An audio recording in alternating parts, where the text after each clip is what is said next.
CWatt.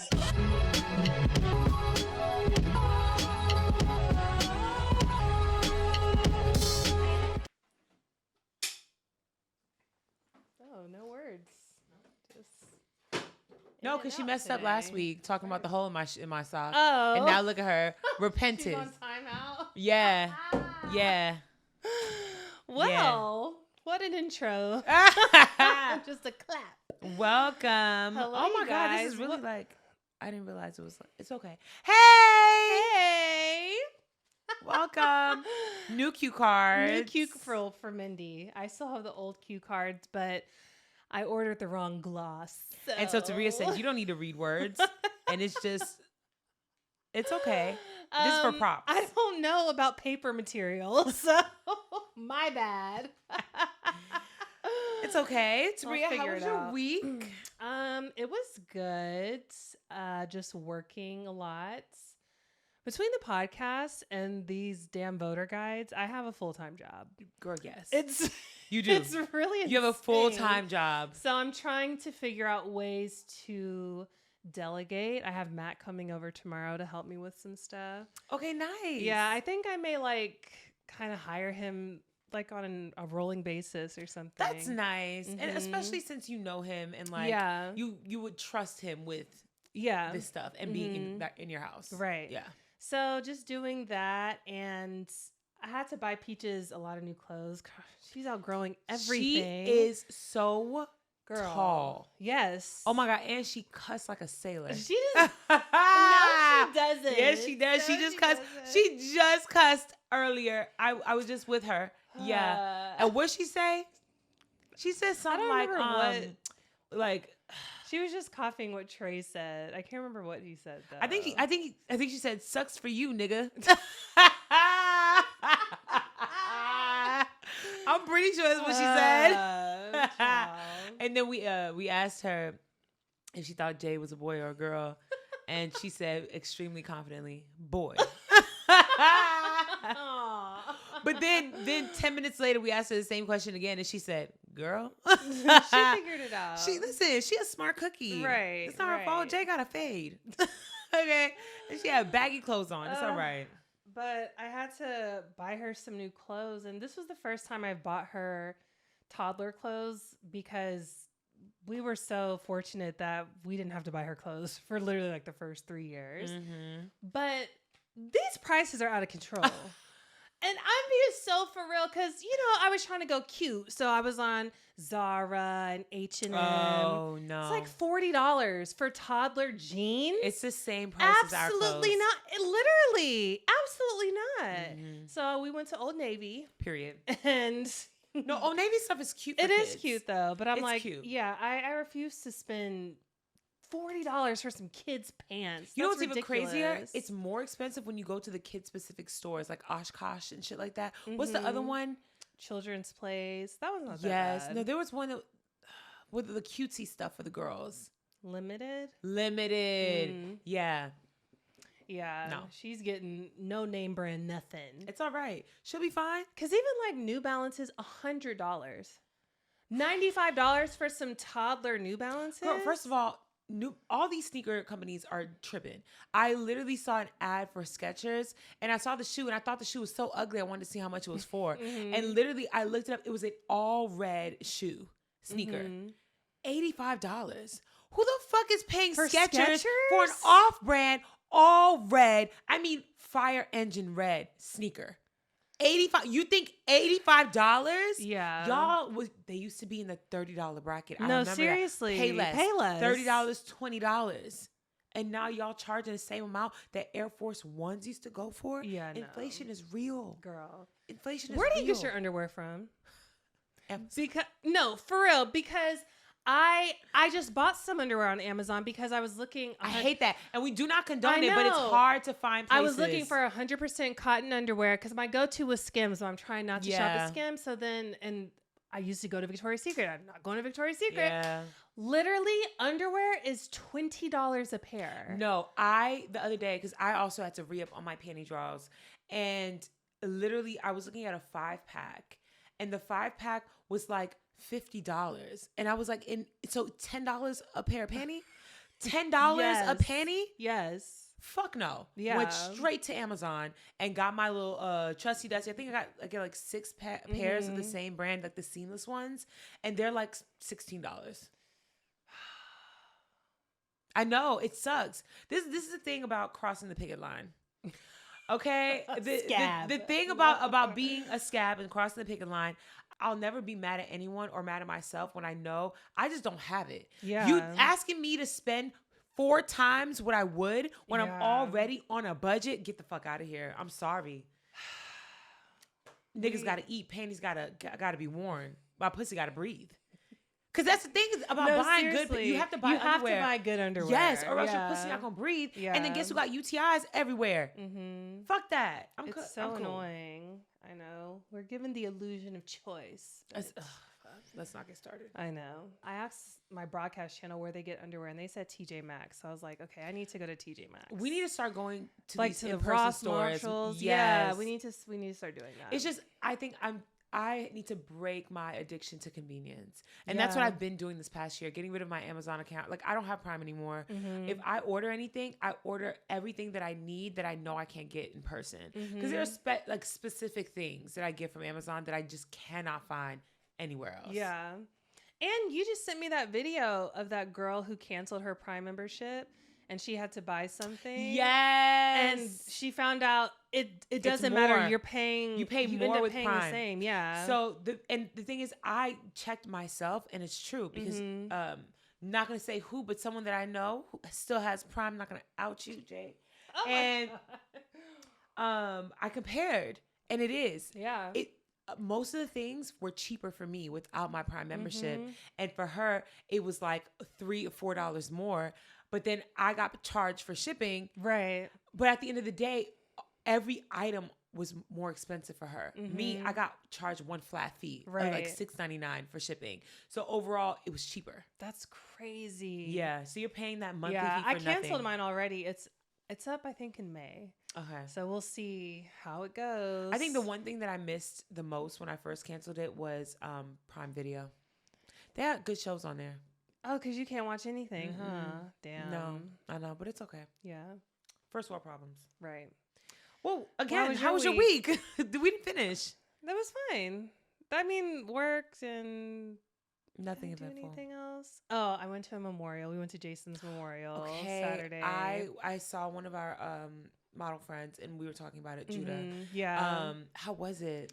It was really good. It was obviously sad, but it was good getting like a peek inside of his life outside of work, because he was a very private person. He was super friendly. For background, Tabria has a friend that passed that she used to work with for years. Yeah. So yeah, just he wouldn't even tell us his birthday. Like some people found out his birthday because of his funeral. You know, he was kind of weird, but so nice. But just, you know, meeting his family and his friends, and there was like over 100 people there. Period, because he's a good person. He is. And they had a moment where people came up and spoke, and I went up and said something. But yeah, it was really nice. So, Judah, she's a Pisces too. Judah and her girlfriend are both Pisces, and her girlfriend's birthday was a couple days ago. So we all went to this restaurant for her, and it was the same day of the memorial. And so when I saw her, she was like, yeah, she felt really bad because she wanted to go. But, you know, it's her girlfriend's birthday. She's not going to drag her girlfriend to a memorial for her birthday. Yeah. And she said when they got to the restaurant, she ran into someone who used to work there. Yes, oh like another photographer who like, and she literally was like, she's never seen this person in the wild, and that they spoke, and the first thing they said to each other was like, did you go to the memorial? And both of them couldn't go, but they like sat there and like spoke about him and how like amazing he was for like 30 minutes. And she was like, she feels like that was God, because she really felt bad about not being able to go, and she like basically had her like own little mini memorial with him. I was like, that's so sweet, and like that's also a sign of like how good of a person he was. Yeah, he really was. Yeah. R.I.P. to a real one. Yeah. I'm trying to. I feel like we went out. Yes. Yes, that's literally what I was trying to inch you towards. And you're like, nothing happened this week. Are you sure? You know my memory bad. Yeah. Okay. So I went out on a night of the town with Mindy with and the queers. Dave. Yes. We went to, it was kind of like a variety show that Jade was a part of and her friend put on. What's her name? Brie Geiger. Brie Geiger. She's yes. amazing. And it was really good. Mm-hmm. She's very talented. No, she's so I genuinely, in the next 2 to 3 years, she is going to be writing for a major show. Yeah, she or has like to be. have her own like thing going. She's so talented. She's great. And self-funded. Yeah. And even though she self-funded everything, she still paid everyone who was involved. I love that. Like, beautiful. Mm-hmm. Amazing. It was very black. It was very queer. All the shows were really good. It was like artists, musicians, clowns. Yes, modern clowns. Yeah, it was really cool. I enjoyed myself. It was a theater kid's dream. Yes. Yeah. Yes. Mindy got pulled up on stage by the clowns. She was so nervous. First of all, they were doing this bit where they were like running around pretending to be like these hyper masculine frat boys / like army people, whatever. And they were bringing people up, sitting them in chairs, and then lifting them up. And they were picking like really like large people, right? Like the first person was like kind of like husky, right? Mm-hmm. And then when they put her down, they went and they picked up this guy who was like verifiably big. He was big. He was a big boy. Yeah. And he literally sat down in that chair and looked at them like, I bet you, like, try your best. Yeah, but he was looking at them like, try it, bitch. Yeah. And they picked his ass up. And so then, second go round, and I remember I looked at Tabria and I was like, don't make eye contact so they don't come over here. And she was like, don't worry, not gonna do it. They picked this woman, a stud, sat her down in the chair, and then started looking for more people. And I was like, what are they doing? Did not make eye contact. Man walked straight to me. Literally straight reached his hand out and was like, get up here. Fuck no. I was like, no, I don't want to do it. I don't want to do it. I pushed her. Tabria made me do it. And then I got up there. They made me sit on this stud's lap. I was not expecting that. So they could pick us up together. Yeah. Guys, I need you to understand that I don't know what's happening behind me.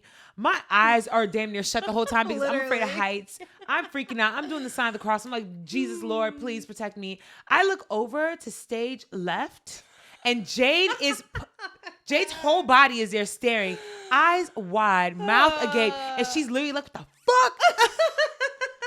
I had no idea. The woman behind me was like being silly, I guess, but also like grinding and like rubbing her hands behind me because I guess like really ain't never had a bad bitch sit on her lap. Yes, I didn't know Jade that. was not fucking. That's why Jade was pissed. I couldn't see that. That's why she was pissed. She literally immediately texted me as soon as I sat down. She was like, what the fuck was that? And I said, it was not me. I didn't do anything. Damn. And she was like, you know what? I'm not mad at you, but she was like, if that bitch tries to talk to you at all, if you don't pay her dust, we gonna have a problem. I was like, you know what? I got you, girl. Let me shut the fuck up and sit here quietly. They weren't even cute. No shade. No. Oh. Yeah. Sorry. She's not lying though. It's fine. Moving on. But yeah, we had a great time. The show was amazing. Yes. Amazing. The highlight of my evening was me and Tabria were sitting in the car waiting. I have to. Sitting in the car waiting because it was cold as fuck, y'all. It was 46 degrees this day. It was cold as fuck. And there was a line outside the theater. So Jada parked right in front of the theater. So we sat in the car. Tabria had joined us there, sat in the car. Once they opened the doors, I was like, all right, cool, let's go. We opened the car door in front of the entire line, essentially. Mm-hmm. And Jade's windows are tinted, so they didn't know we were sitting in the car. And as soon as we hop out, all we hear is, God damn, all right. Oh, shit now. Okay. And literally, I was like, I'm used to this. I hear this every time I open my door. So I just start walking to the back of the line. And Tabria, I hear her scurrying. I just hear feet tapping. She runs up, grabs me. She's like, Mindy, they're trying to talk to me. Oh, my God, Mindy, they're trying to talk to me. Oh, my God. Gay panic, IRL. No, seriously. Gay women hit on me all the time. Tabria, because they know, they see you. They see community. They do. But yeah, all my life. Tabria, because it's not on you, it's in you, girl. I've been trying to tell Tabria. Tabria is a queer woman. I'm not saying that she does not like men. I think Tabria is pansexual, bisexual. She one of the sexuals. Not pan. She one of the sexuals, but it's not hetero. I'm not fluid, but I have a little bit of, What was that song that she was singing? Oh, Everybody 5% gay. I'm definitely like at least 15. Nah, it's real. You're like 35. 30. Nah. 37. I'll give you a cute 40. I don't know if it's 40. Yes, because queerness is not like queerness is a spectrum of things. I'm not saying that you're a lesbian. Yeah. You're not a lesbian at all. I wouldn't even say bisexual. I could say bisexual for sure. But I will say queer. Definitely. Definitely. If anything, you were a gay man in your past life. I love that. Mm-hmm. For sure. She's a fucking theater. She sings Hamilton when you don't want her to. Do you see her outfit today? Tabria, if somebody walked into the room and said one of these two are lesbians, which one is it? It would be you immediately. What? Tabria, look at you. I'm in a green dress with pigtails. First of all, it's not a green dress. It's a floor. You look like wallpaper. Oh my god! But like in the cutest way. Well, yes, this is very me. Exactly. Tabria's Miss Rachel. Yeah. Yeah. You know, love that for you. I'm going with Miss Frizzle. Miss Frizzle. I like Miss Frizzle better too. Miss Frizzle. Yeah. Mm-hmm. Is that all for you? What else? What happened with you solo? Well, the show, that was part one of my highlights too, because that was a joint highlight. I experienced my first like real interaction of racism at my job. Mm-hmm. Oh, you told me. Did you tell me this? No. Yes, I did in the car. Yeah. Mm-hmm. It was the same day. Yeah. Definitely had a racist family join in. And I don't think that I have had an interaction yet, specifically in LA, like at a work setting where people pay me dust. You're here for my assistance. Yeah. And you're paying me dust. And not only paying me dust, you're being rude as fuck. And the bride herself was not the main issue. She was like, you could tell that she's got bulldozed in her family. But like the mom and her older sister, extremely rude, extremely racist. They were really mean to me and to my manager. But there's one girl who works at the job, beautiful blonde girl. Actually, I love her down.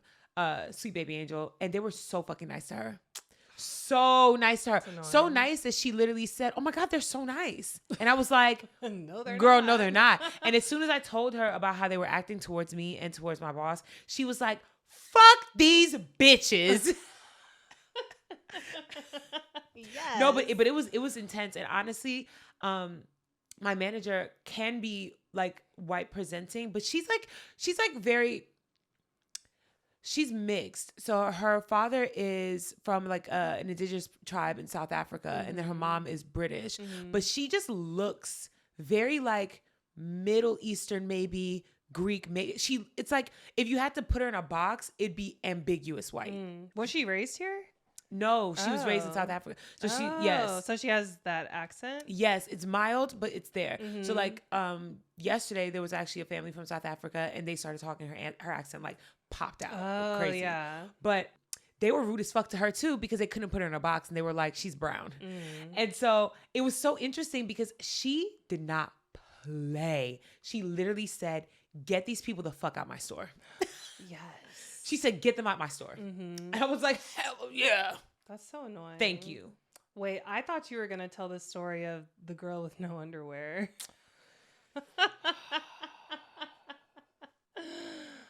Tabria just told the story. Yeah.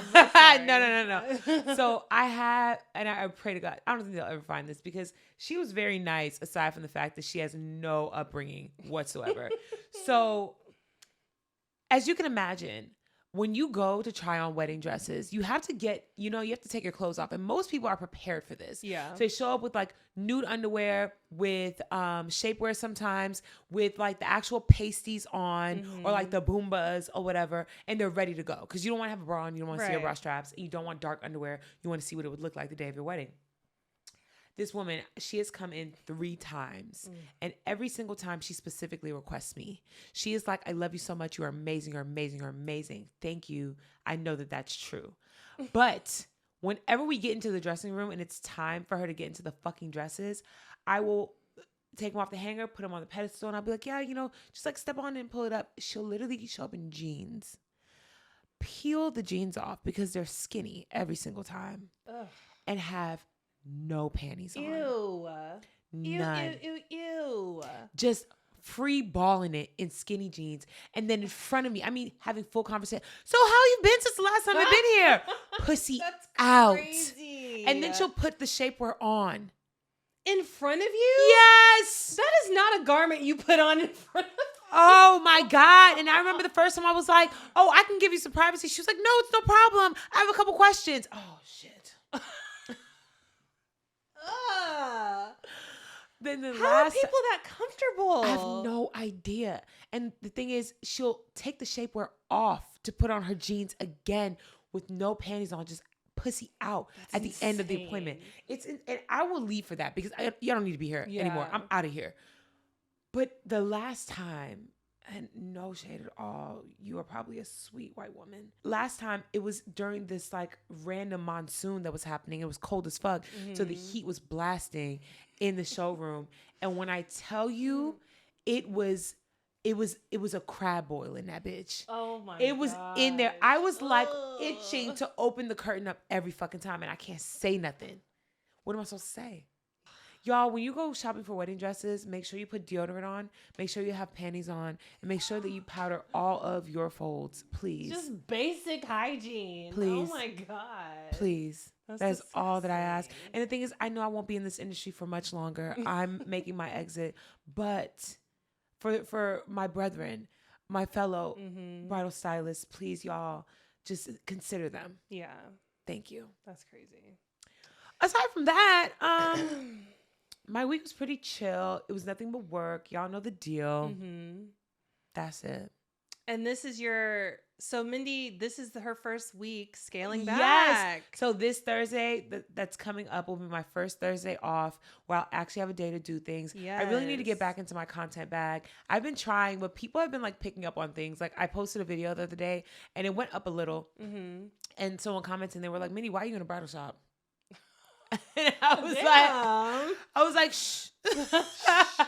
Girl, I'm not trying to. I talk about my shit on the podcast. Yeah. The internet don't need to know. And Jay made a really good point. Jay was like, there's crazy people out there. Somebody gonna go to every bridal shop in LA looking for you. For real. I'm okay. Yeah. Yeah, no, thank you.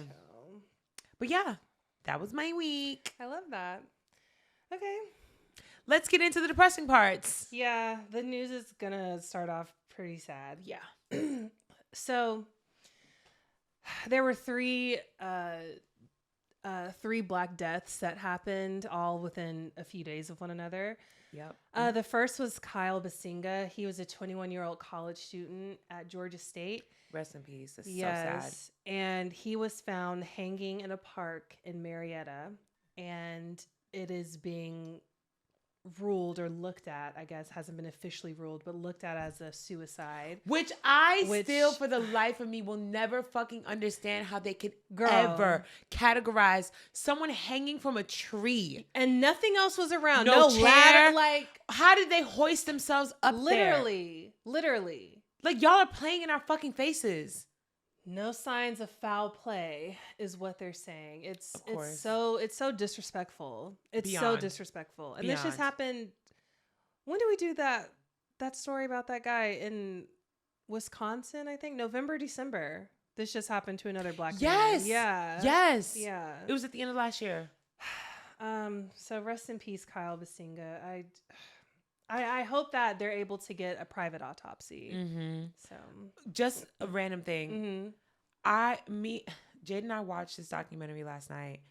You have to watch it. What? It is going to piss you off and make you very sad, but piss you off. It's called The Alabama Solution. I haven't heard of that. Oh my God. It's about the Alabama state-run prisons, the prison system, and all the injustices. I don't know if you remember when the prisoners in Alabama, all 11 prisons went on strike? Yes. It's about that. It's about the build up to that, yeah, and how that happened, and then what happened after. And it is horrifying. It's horrifying. And the worst part about it is this is like a deep dive and like a lens into what's happening in the Alabama prison system, but this is happening in every single prison system, all of them. And it's so wild to me because a lot of the men's stories are so tragic to me. Mm-hmm. And it's all because they need slaves. Mm-hmm. This is all about modern day slavery. And this documentary does a really good job of explaining it and really showing how much money these people make. In Alabama, in 1 year alone, they pull in about $425 million of revenue from unpaid prison labor. Wow. $425 million in a year for a state like Alabama. Yeah. They don't have industry like that. No shade. They don't have massive industry like that. So their industry is slave labor, prison labor. And the craziest part is a lot of the people who are a part of this, who risk their lives to do this, because it's all like prison cell phone footage. So they illegally got it. Wow. There's so much. That's what I'm saying. You have to watch it. Okay, It's not people like talking heads. It's the actual prisoners telling their stories, showing footage of the COs beating the shit out of people, killing people, showing the blood, like massive pools of blood. 1,000 people every year die in the prison systems, and they're all killed by COs. Wow. It's insane. And they're in jail for dumbass shit. This one guy has been in jail for 37 years because he was with someone who killed someone. Didn't even do it. Like somebody else was in jail for like 26 years for having weed on them.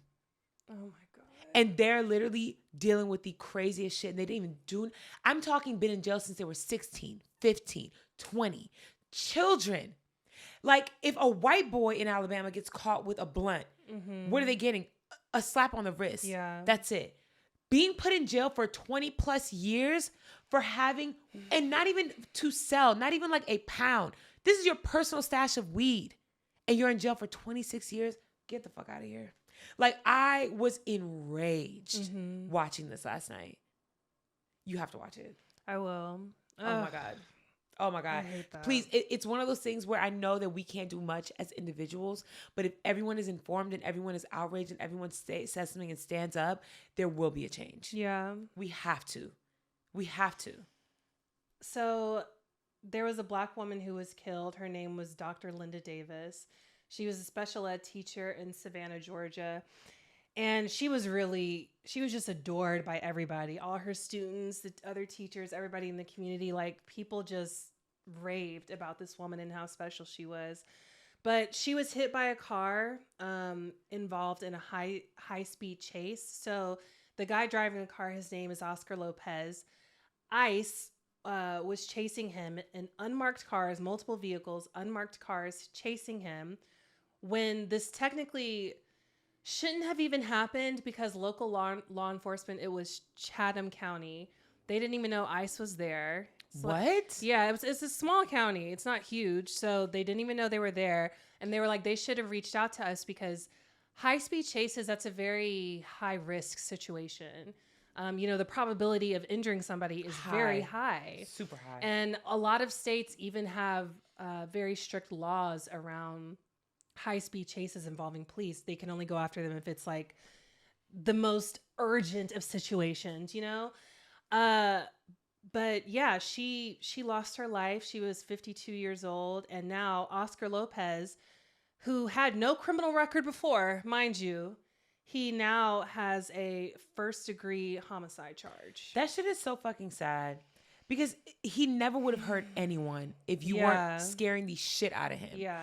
I can't say what I would do if I saw armed men in a vehicle chasing after me. You think I'm going to pull over and be like, yeah, take me? Yeah. Fuck no. I'm going to run too. It's so sad, man. It is. They're all tragic, but this one, it made me so angry. In Grand Rapids, Michigan, police shot and killed 32-year-old DaQuain Johnson. They got a call that there was a Black man riding a bike and that he was armed. The police attempted to make contact with him and they caught up to him. He was trying to get away on his bike. It was a bicycle, literally, not like a motorcycle, bicycle. Tackled him down to the ground, pinned him on the ground, face down. One cop had his hands restrained behind his back. Another cop was hovering over him. Plus, the police canine was literally mauling him, biting his arm, snapping at his face. And then the other police officer shot him in the back of the head 2 times. Why? Why? Y'all are already using excessive force. He was restrained, face down. You have a fucking dog on him, and they just let the dog continue to attack him after they shot him. You know that that woman who went viral a few years ago, and she said something to the effect of, "You're lucky Black people don't want revenge; they just want respect or equality." Yes. Or something like that. I want revenge. No. It worked. Let me calm down, because I was about to say, it's literally what they have been priming us for. Like they've literally taught us to be non-responsive. Yeah. They've taught us to lead with love. Like that's why when you learn about people, like they only teach you about the non-violent people who, you know, were the civil rights activists. Right. Like they focus on MLK because he said certain things that were, you know, aiming towards nonviolence. But at the end of the day, he also reached his limits. And we never learn about that. We never learn about the times when he said, fuck this shit, fuck these white people at all. Because they want us to see this, be sad, mourn, grieve, and don't do shit about it. And then do it again. And do it again. And do it again. And do it again. And until we genuinely say, fuck this shit. Like BLM really was the United States' worst nightmare. Like when that movement really peaked in 2020, 2021. If we kept the momentum up, and if we did not concede and say, well, you know what? They're trying. Look at the laws they've done. And like, oh, maybe we should. If we kept going, there would be a different energy right now. Yeah. The world would look very different right now. And it's going to take a very long time. I'm not saying that this would happen overnight, but we all need to collectively be done with this shit. I agree. I finally fully understand why it takes violence to create change. I do. I get it now. I get it. And I'm not saying that I'm advocating for violence, but I understand fully, and you can play dumb if you want to. Nothing's going to change without it. And violence sometimes does not mean, okay, well, we're going to pull them out and chop their heads off. Sometimes it means we are going to take everything you have. We're going to ruin all of your businesses. We're going to bankrupt you. And I don't give a fuck about your privileged children and them not being able to go to, you know, private school anymore. Yeah. Eat the fucking rich. I saw something a couple days ago, and it was like, right now, the only reason why we're not in a true recession is because 1%, the 1%, they maintain 50% of the wealth. And as long as they keep spending, we're good. Because 1% of our population accounts for 50% of the wealth in this nation. Do y'all hear me? I think that's true, but I think it's the top 10% are what's keeping the economy afloat right now. James Talarico, he was interviewed by Stephen Colbert, and it was pulled from the air due to potential FCC violations. CBS said it would violate their equal time rule, where if a candidate from the same race is running, then they have to give them equal airtime as well.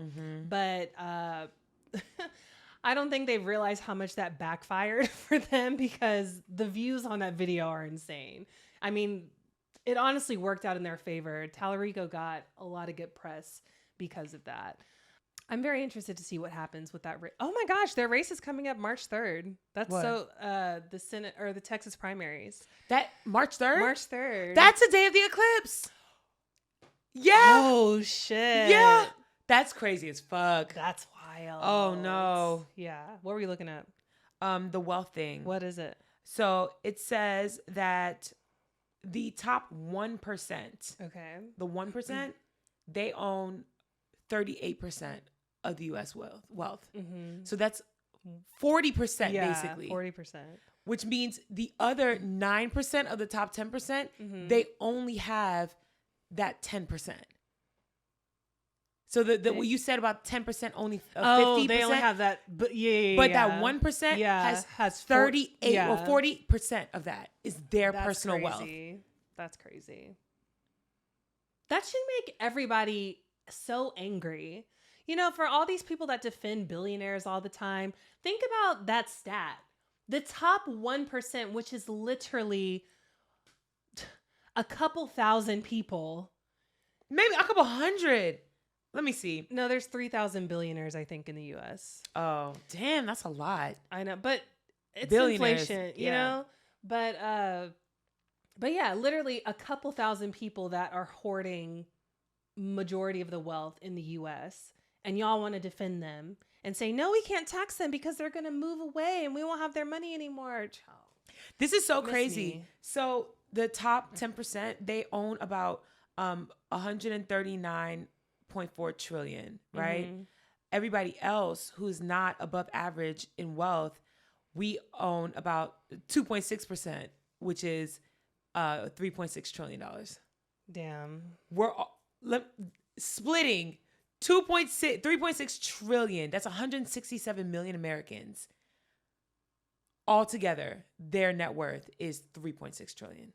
And like you said, 3,000 people, their net worth is 140 trillion. I don't know how people are okay with disparaging numbers like that. We learn about it in school, like about the French Revolution and how, you know, people are out here living off of crumbs of bread and the queen's like, let them eat cake. That's literally where we're at right now. Yeah. That's exactly where we are right now. It's like that guy, the billionaire who was like, well, when your dad, you know, invests and buys like 12 home. Right. 12? Okay. So New Mexico lawmakers have passed legislation to launch a full investigation into Zorro Ranch, which is one of Epstein's main properties in the U.S. Many of the victims have mentioned the ranch. It's come up like over 4,000 times in the files. And the owner is a guy named Don Huffines. And he said they're turning the ranch into a Christian retreat center. Oh, fuck no. And they already have like excavation equipment on the property to get ready to start that process. They're digging up bodies. Yeah, getting rid of evidence. Holy shit. Yeah, so I hope this investigation leads to something. Oh, also, mind you, Don Huffines, who's the owner of this property now, we just mentioned the Texas midterms. He is running for state controller of Texas.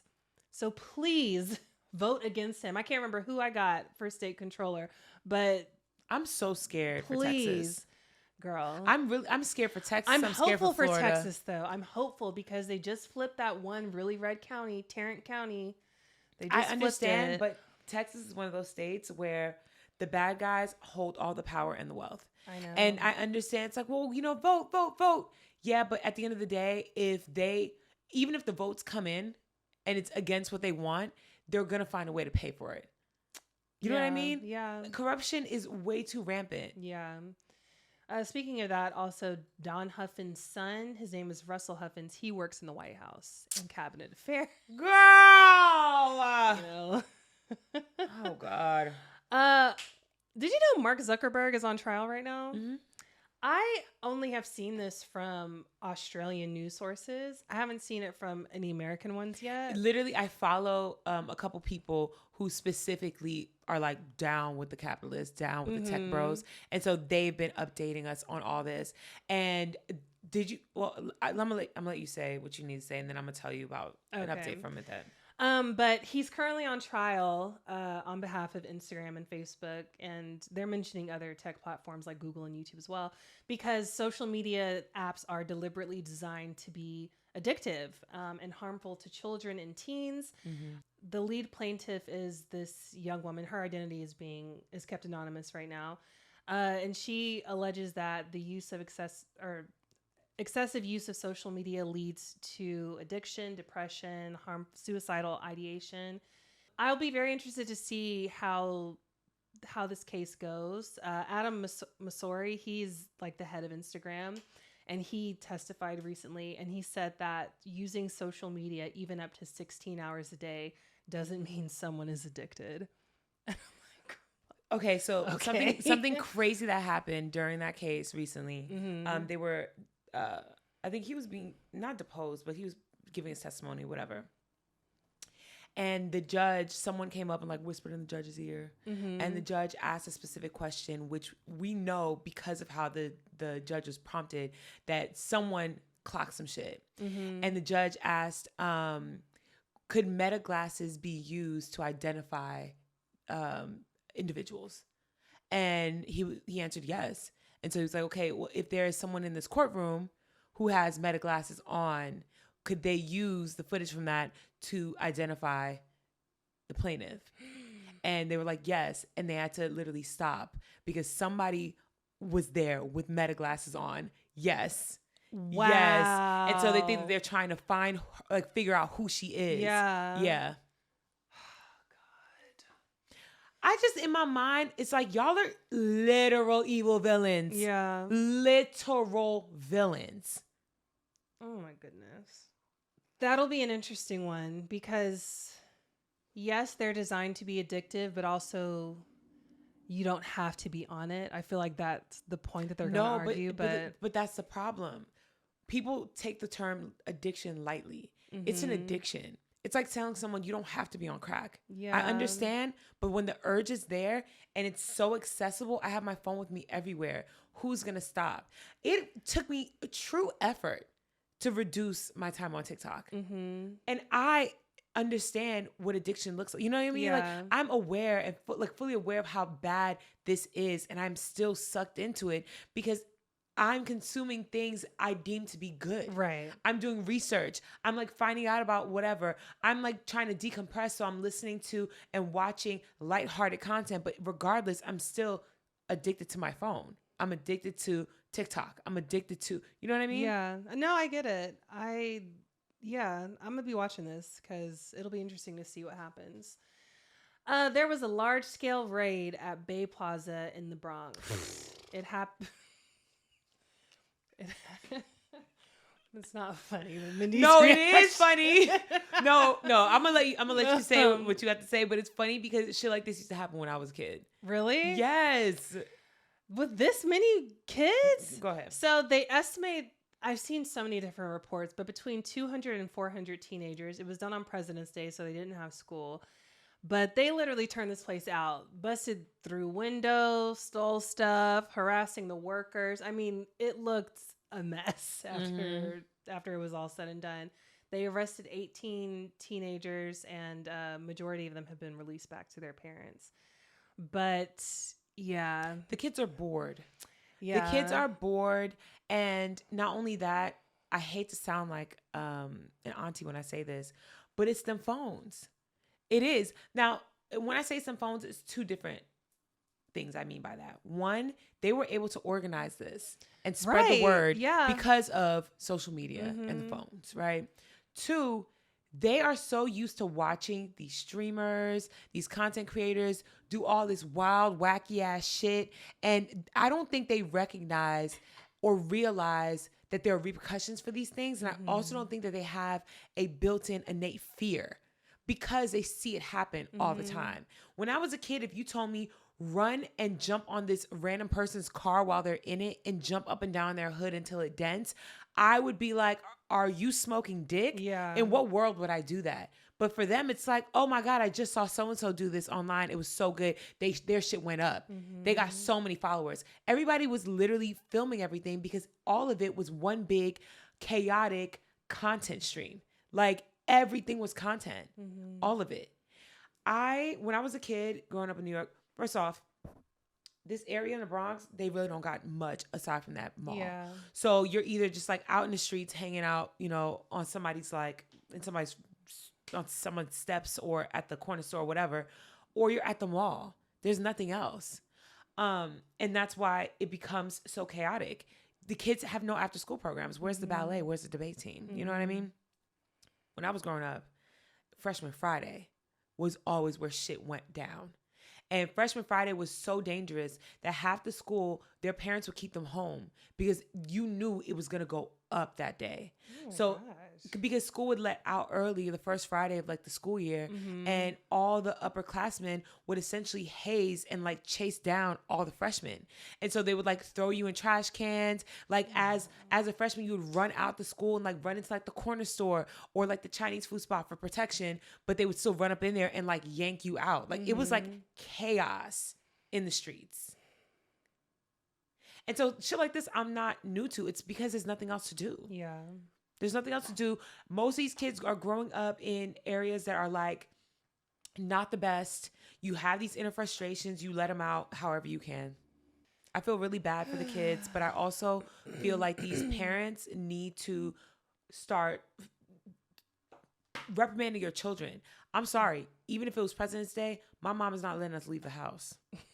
You know what I mean? Yeah. Like, the fuck are you going? Yeah. To the mall? Sit your ass down.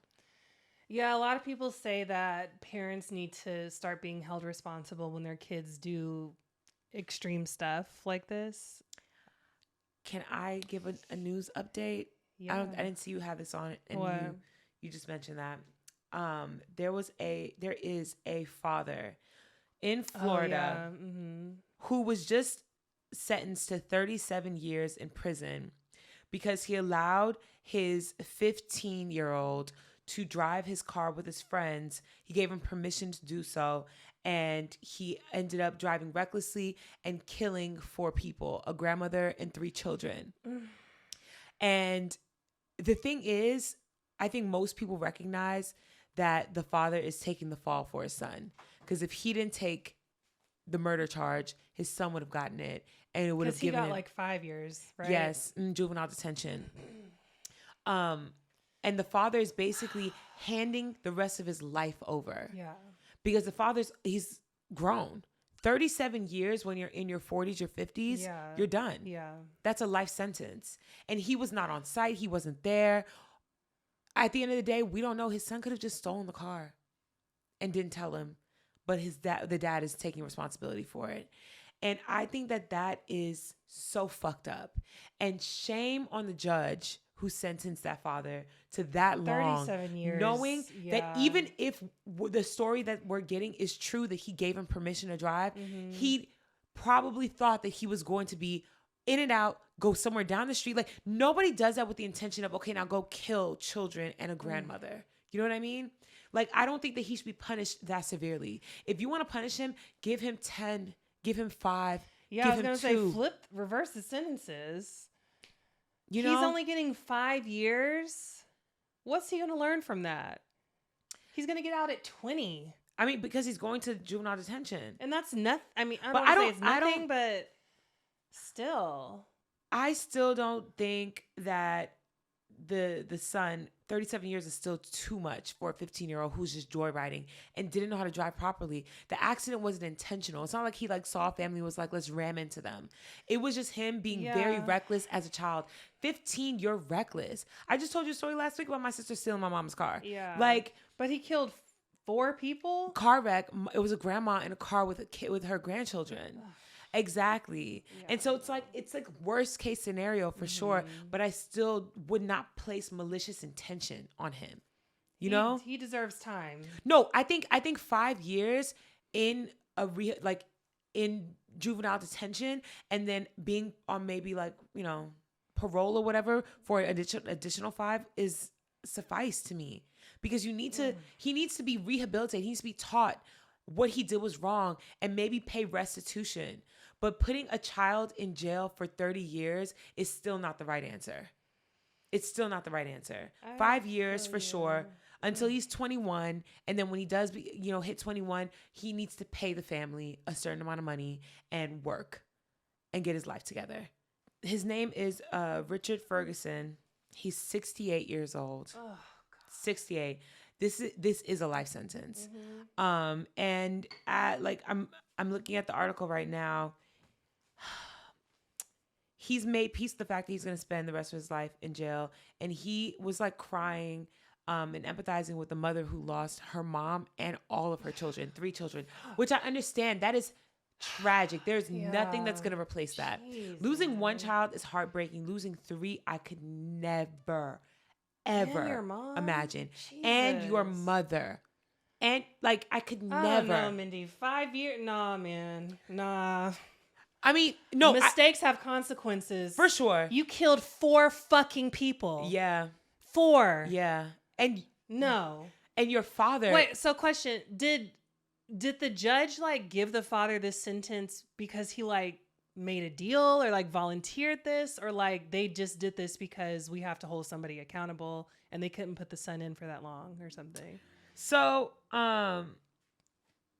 it says here, prosecutors argued that Richard Ferguson was responsible for allowing his teenage son to drive that night. That's literally it. It's just because he gave him the keys and said you can drive. That's what I'm saying. I think it's fucked up. Like, I understand what happened, a tragedy. Mm-hmm. And like you said, the onus of the accident should be the child's fault. You know what I mean? Like, the child should be held responsible. You're 15. Yes, you are a child, but you made this choice. Mm-hmm. Why is your father going to jail for the rest of his life? Yeah. Because I don't agree with that. Did some dumb shit. And I do understand, like, yes, for sure, punish the father too. I think the father, he should be the one paying restitution. Yes, pay restitution. If anything, a couple years in jail because you said, here are the keys. Right. But at the end of the day, how many parents have allowed their child with a learner's permit to go to Walmart with them to get them some eggs? It happens all the time. Yeah. And I don't think that he ever in a million years assumed that this would happen. Mm-hmm. My mom would let my sister drive the car when she had her learner's permit. You know what I mean? Like, nothing crazy, but like to drop my aunt off around the corner. I couldn't. I had to have my license. Oh, well, I mean, I get it. I get it. I'm not trying to absolve anyone of accountability for their actions. I do believe that this family deserves justice. I just don't think that justice was served in this case. Mm-hmm. I don't. Putting all of the blame on the father for saying, yes, you can drive the car is kind of crazy to me. And I've heard arguments where it's like, yeah, but you know, it's like if a child shoots someone and the dad gave the kid the gun, mm-hmm. yes, for sure, you should not be giving children guns. Mm-hmm. But that is still upon that the child made the choice to take that gun and shoot someone with it. Yeah. There are plenty of people who grew up with guns around the house. You probably had guns around your house. Yeah. And you didn't take it and go shoot someone with it. It's like... Yeah, that's tragic, man. It's such a fucked up situation. And I feel really bad for this father because he's going to die in jail. Yeah. And I feel really bad for the mother, for his wife. Yeah. And for the rest of his children who they've lost their dad and their brother. And the mom is probably broken. But at the same time, the mother of the 3 children and the daughter of the grandma, everybody's broken. It's a lose-lose-lose situation. It's fucked. That reminds me of that. You remember that the story about the lady who drove into the rancher market, and she was like 92 years old. And this was in West LA near UCLA, and drove on the curb into the grocery store and killed 3 people or 1 person.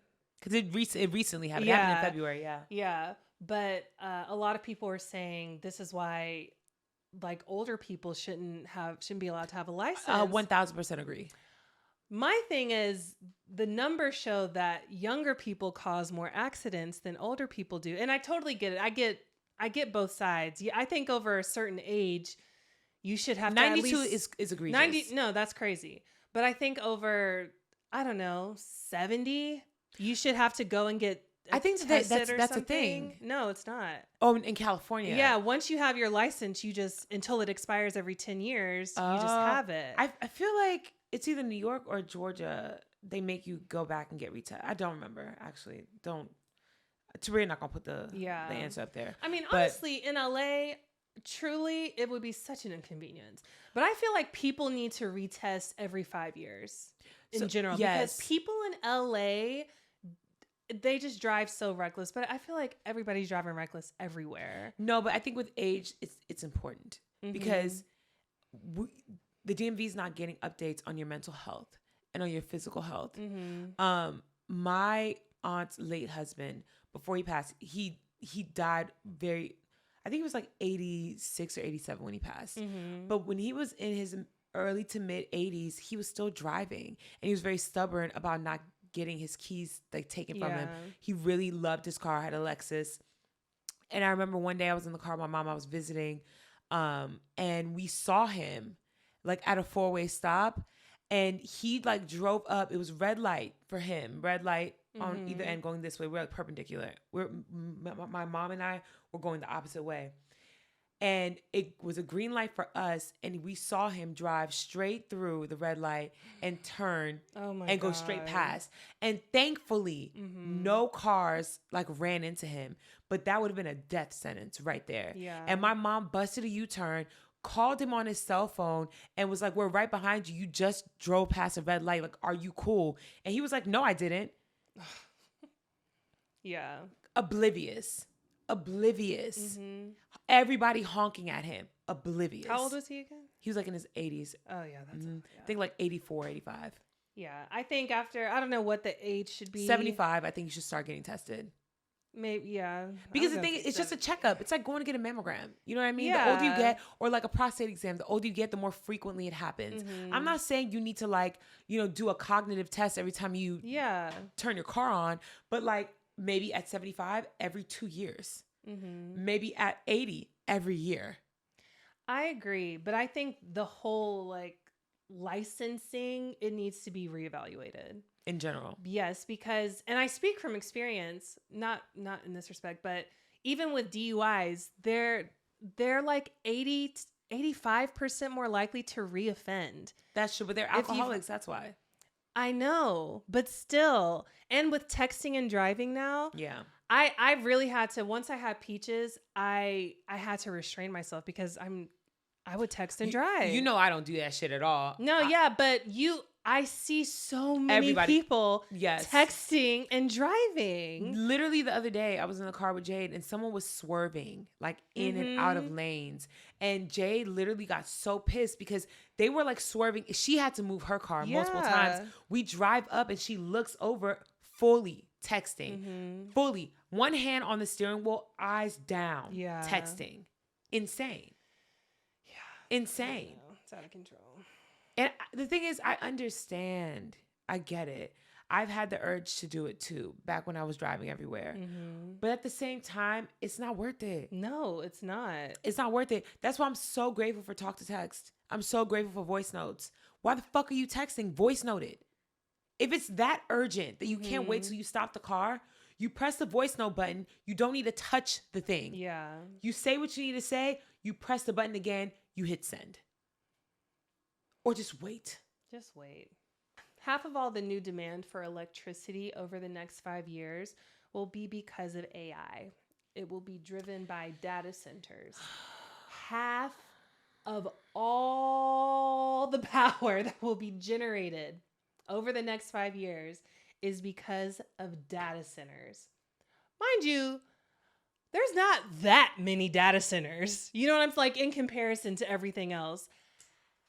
We have to bear the cost of that. We have to bear the use of power too, because that's going to lead to power outages. Our grid literally cannot handle any more power than we already got right now. Texas, their grid be going off all the time in the summertime. No, I just saw someone talking about this exact thing, and they said, y'all don't want to believe it, but in the next 5 years, if things continue, prepare yourself for rolling blackouts. Babe, yes, we are literally rolling blackouts. When I went to, where'd I go? Uganda, 6 o'clock, electricity cut off. Yep. That's literally how it's going to be. It's like that in Haiti too. Rolling blackouts. And I don't think that y'all understand that this is a way of life in a lot of places because the grid systems are not efficient enough for the quantity of power that's required. Here in America, we've had the luxury of never experiencing that. Yeah. Just wait and see. Just wait and see. Because we're going to get to that point. You know what's even crazier to me? Even with rolling blackouts, y'all still going to be ChatGPTing everything. Y'all still going to be using it. I really hope we're going to get to the point of revolution because the gamers are pissed. Yeah. Because of the RAM. They can't make a certain kind of Steam Deck no more. Yes, I saw that. Yeah, so I'm like, child, please let us get pissed off enough. But the gamers are also mad because now a lot of the major console companies and like the gaming computer companies, they're starting to do the same thing that HP subscription Yeah, based. where now you might buy your console, but it's not gonna work unless you pay this monthly fee. Like the printers, remember when they did that? Same thing. Yeah, you got it, but it's gonna be a brick. Yeah, unless you pay us monthly to access the gaming console that you bought from us. And they're starting to phase out physical games in general. Yep. So it'll be in the cloud. You have to pay a subscription. Yep. You will never own this game. You cancel your membership with us, that game is gone too. Now what? Child, that's why I'm gonna stick with Woody. Okay, we're almost done. So some of the tariffs Trump imposed were illegal. The Supreme Court ruled that some of them weren't authorized to be enacted, which means all the money that they made was unlawful. This was upwards of $175 billion. Could be more, but they say upwards of 175 billion. So in a recent briefing, the reporter asked him, so do you plan on giving any money back? Do you plan on making refunds to the people or to the businesses? He said, we'll end up in litigation over the next 5 years if we do that. So, and then they were like, so what's the answer to the question? He's like, I just answered it. Okay. So for those of you who may not understand, I'm going to explain it to you real quick. When he imposed these tariffs on these other countries, imagine it's olive oil from Italy, okay? And we're used to buying our olive oil from Italy for $5. And it all made sense because the tariffs that were typically on Italy allowed them to pay the tariffs and also sell the product and make their profit. And it just all made sense. They were selling it to us for $5. They were making a profit of $4. Now $1 was just the tariffs and they just ate that shit because it is what it is, right? Now he imposed a 50% tariff, 100% tariff, or whatever the case may be. And now we have to pay, or there's a $2.50 increase on each bottle in order for them to be able to sell it to us. Okay. What the company was doing is they were not paying an additional $2.50 each bottle. They raised the price and we paid an additional $2.50 for each bottle. Okay. So now that we realize that actually that was illegal and all that additional profit they were making is now, because remember, they didn't take on these additional fees. Yeah. We did. So now that it's deemed to be illegal, these companies are going to be rebated, paid back what was added on that they didn't pay for, we paid for, but they're going to get the money back, and the money that they're going to pay them back with is our tax dollars. So we paid more money for the product, and then we're going to pay them back for them charging us more for the product. Is the bouncing ball making sense? Are we following along here? And do you think that these companies, because now that these tariffs are unlawful, they're not in place anymore, do you think the companies are going to bring their prices back down? Absolutely not. No. And now we are paying $7.50 for each bottle of olive oil, even though the tariff is no longer in effect. And they also get however many millions of dollars that we paid them in addition. They're getting it paid back twice over. I think someone did the math and they said it would be like $1,700 per person if they were to refund everybody. All of us. And we're not getting any of that. Yeah. At all. So that's what that is. Yeah. It genuinely infuriates me. And what pisses me off even more is the fact that most people have no understanding on how tariffs work. Have no understanding about what's going on. They're just like, oh, it's illegal. Well, that's fine. Just fix it. We're not fixing shit. At the end of the day, the tariffs were intentional. Yeah. It was intentional. It was to piss some people off, but it was also to make somebody's money. And there are a lot of his friends who are cashing this shit in. They're making so much, making money hand over fist, y'all. Yeah. It's disgusting. Did you hear about Trump's alias? Yes. Did you hear the C-SPAN call? Yeah. Okay. So apparently Trump has had an alias for decades, and the name is John Barron. So original. His son is named Barron. And he would call into TV shows or reporters and basically defend Trump, aka himself. And so this John Barron called into C-SPAN the other day, and he was defending Trump about these tariffs going on. And let me play it for you really quick. Please, because it's so stupid. Like, he just has nothing but yes men around him. Because in no reality is that a good idea. You have one of the most identifiable voices in the world. Even the cadence with which he talks. In the world. Yeah. Okay, wait. Here you go. Let me turn it up. John in Virginia, Republican. Let's hear from you. Well, this is John Barron, and this is the worst decision you've ever had in your life, practically. Jack's going to agree with me, right? But this is a terrible decision. And you have Hakeem Jeffries, he's a dope, and you have Chuck Schumer, who can't cook a cheeseburger. Of course these people are happy. But true Americans will not be happy. And you have the woman earlier. He can't cook a cheeseburger. What the fuck? Right. He's sundowning there. I want to know when that phone call went down, if that was in the evening or not. Because who told you that was a good idea? We've got John from Virginia, Republican. I mean, in 2026, there's so many mechanisms and apps that can just alter your voice. And he's just sitting there holding his nose. Literally. Just doing like, oh my God. This is our president. I know. I cannot wait for the State of the Union address. Everybody's talking about it because this is going to be filmed at 9 p.m. So this comes out Thursday. This will have been Tuesday, so 2 days ago. But I can't wait to see it.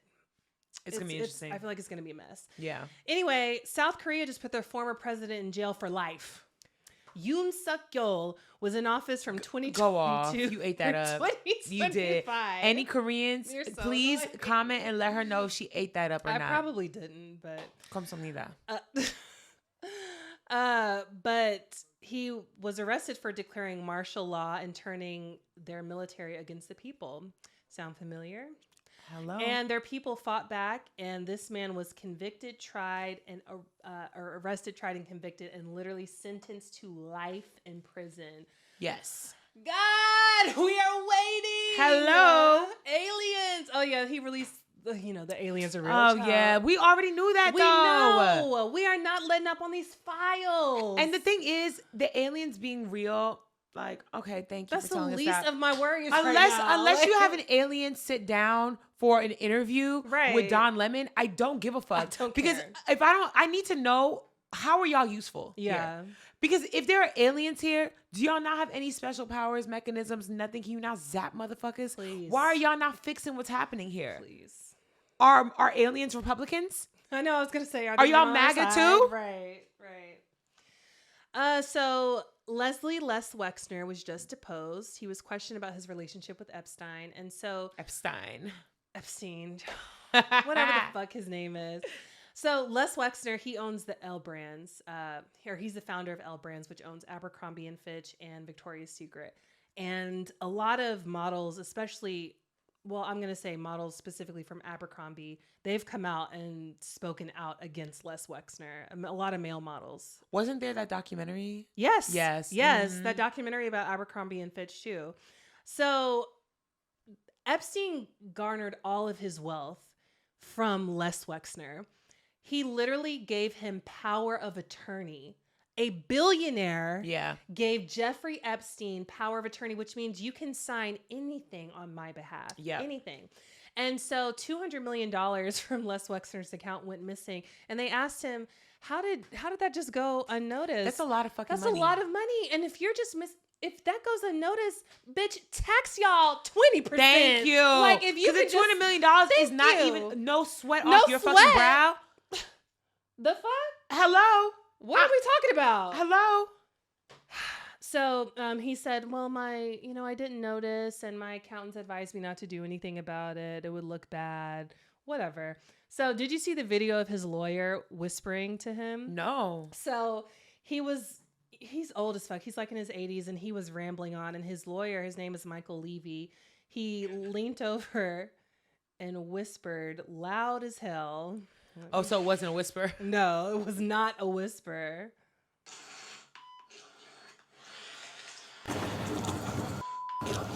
Answer another question. What did he say?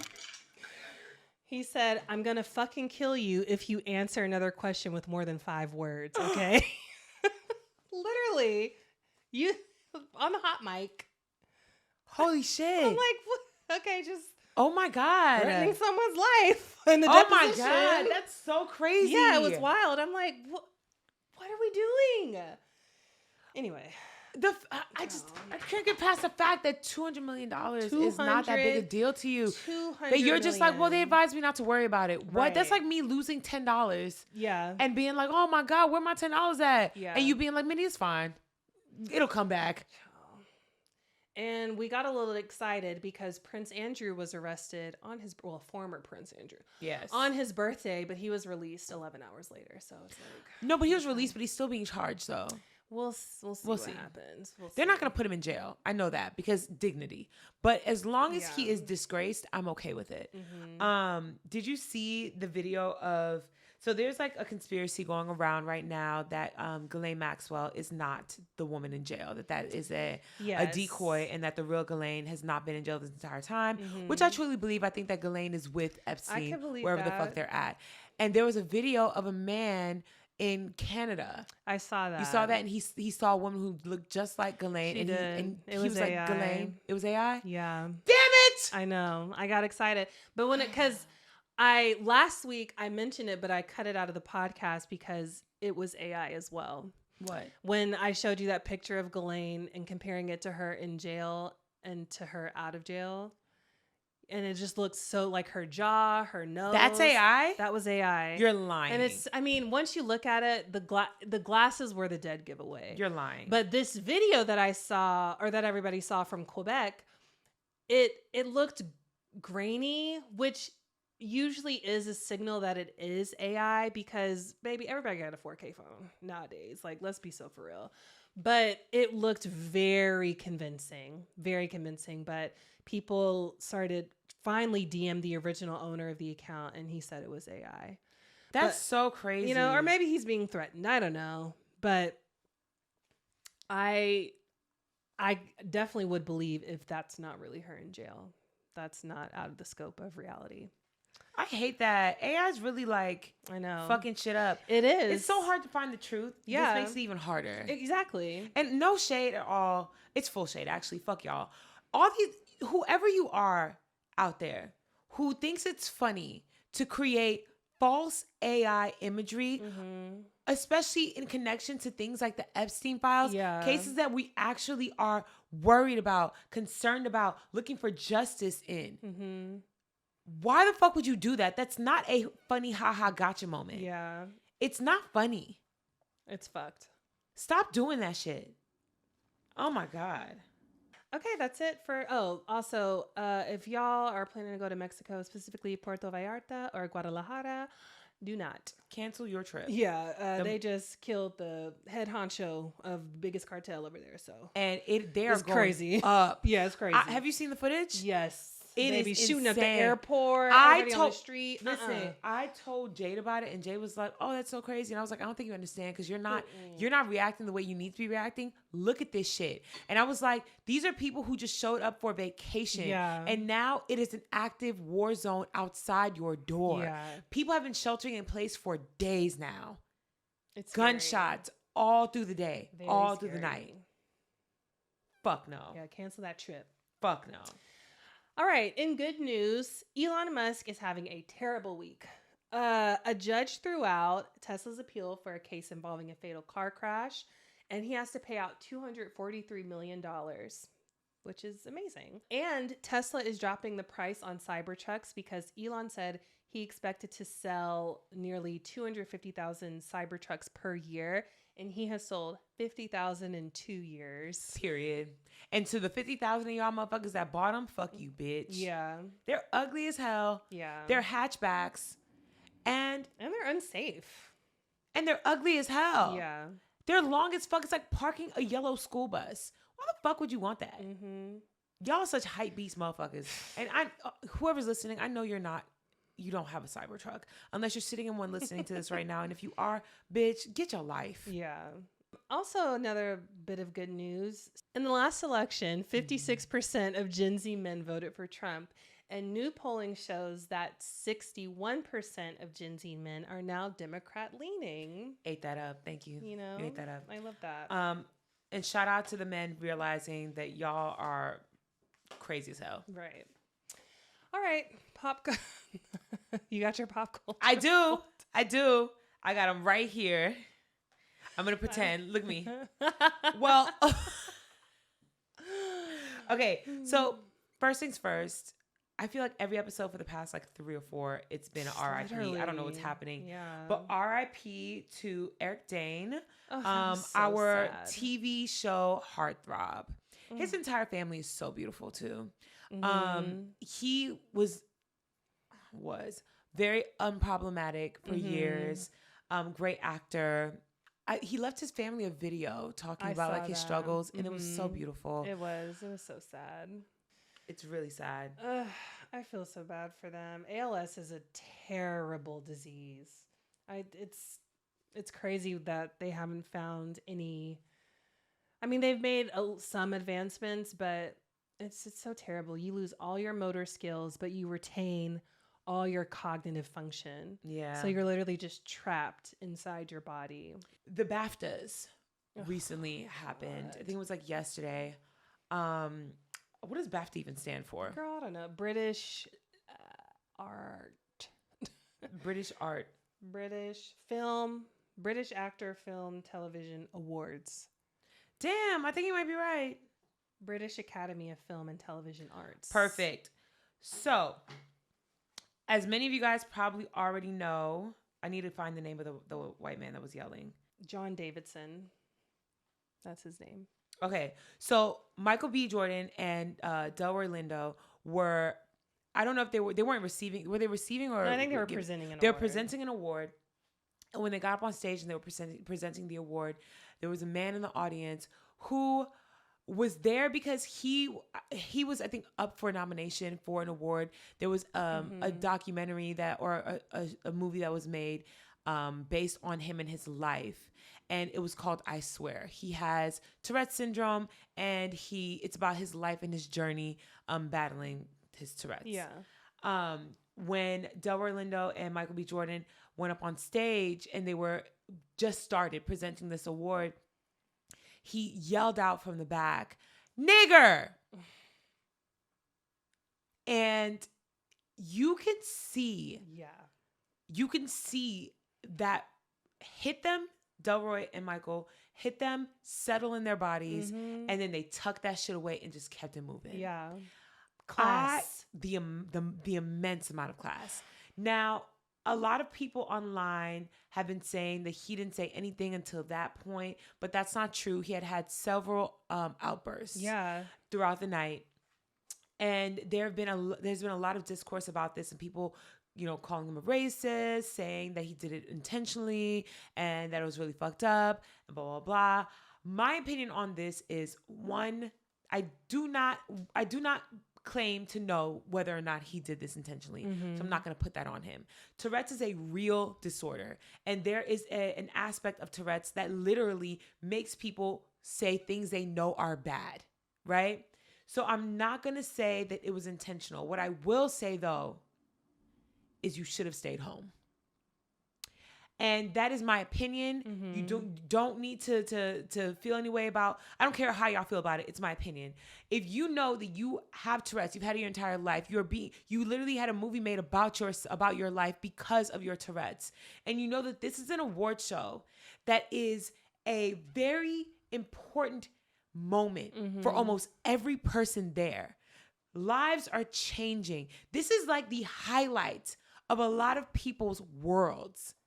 And you know that you have trouble keeping these outbursts in, you should have stayed home. You should have stayed home, or you should have stayed backstage until it was your time to receive your nomination or to present an award, whatever you are intentionally there for. And I'm not ableist whatsoever. I'm not saying that you don't deserve to be in these spaces. What I'm saying is there needs to be a level of consideration for everyone who is there. In the same way you might want to be considered in being in the space because you are being honored, you have to consider the fact that there are dozens of other people who are being honored, and you are fucking their moment up by yelling shit out. There was a woman who was presenting or an award or receiving, I do not know, but he screamed out, "Shut the fuck up," while she was speaking into the mic. Like, take him outside. Stay home. Zoom in. I don't know what the proper response should be in a situation like that. I think if you had one outburst, yeah, let's maybe take a beat and go outside. It's been multiple. It's multiple. It was throughout the night. Right. And like you said, I don't claim to know anything about Tourette's. Yeah. I know, I thought, well, don't you have to know the word to say it? Yeah, it's but in your... but you can, even if you just hear it. Yes. It doesn't matter. But it's also one of those things where nigger is a very bad thing to say to black people. Yeah. If I had Tourette's and that was something that I just spouted out, like when I know that's one of my triggers. Yeah. Yeah, I might excuse myself from certain situations. My thing with this is he has not apologized as of now. That was my second thing. Yeah, him and the BAFTAs. The BAFTAs, it was not an apology. It was a half-ass. They said if this offended anybody. Yes. But it was not an apology. Fuck that. No, you absolutely need to apologize for that. Both of absolutely. Y'all. BAFTAs need to apologize not only to... The thing is, Michael B. Jordan and Delroy Lindo, they are the ones that we're all talking about because of how egregious the outburst was. But at the end of the day, he did that to multiple people. He ruined the moment for multiple people. And again, I am not saying that it was intentional. I'm saying that there was a lack of consideration. Absolutely. And that after the first, second, third move, take him somewhere.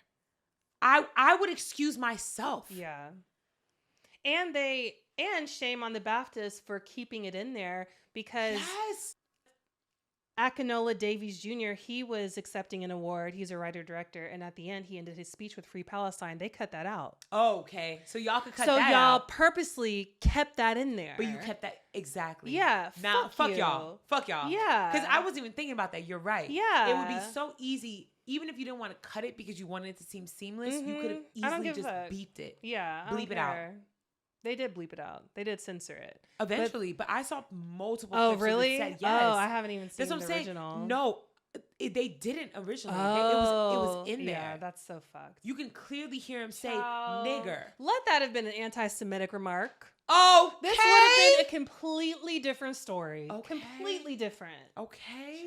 I'm so fucking irritating. I'm ready for revenge. Oh my God. I'm looking for revenge. Okay. All right. Tara Woodcox, a white influencer that we all knew nothing about before this week, has put herself on the map for reasons that literally should be illegal.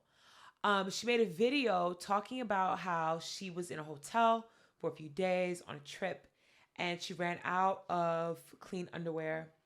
And she was like, oh, hack for all those who may be in the same situation.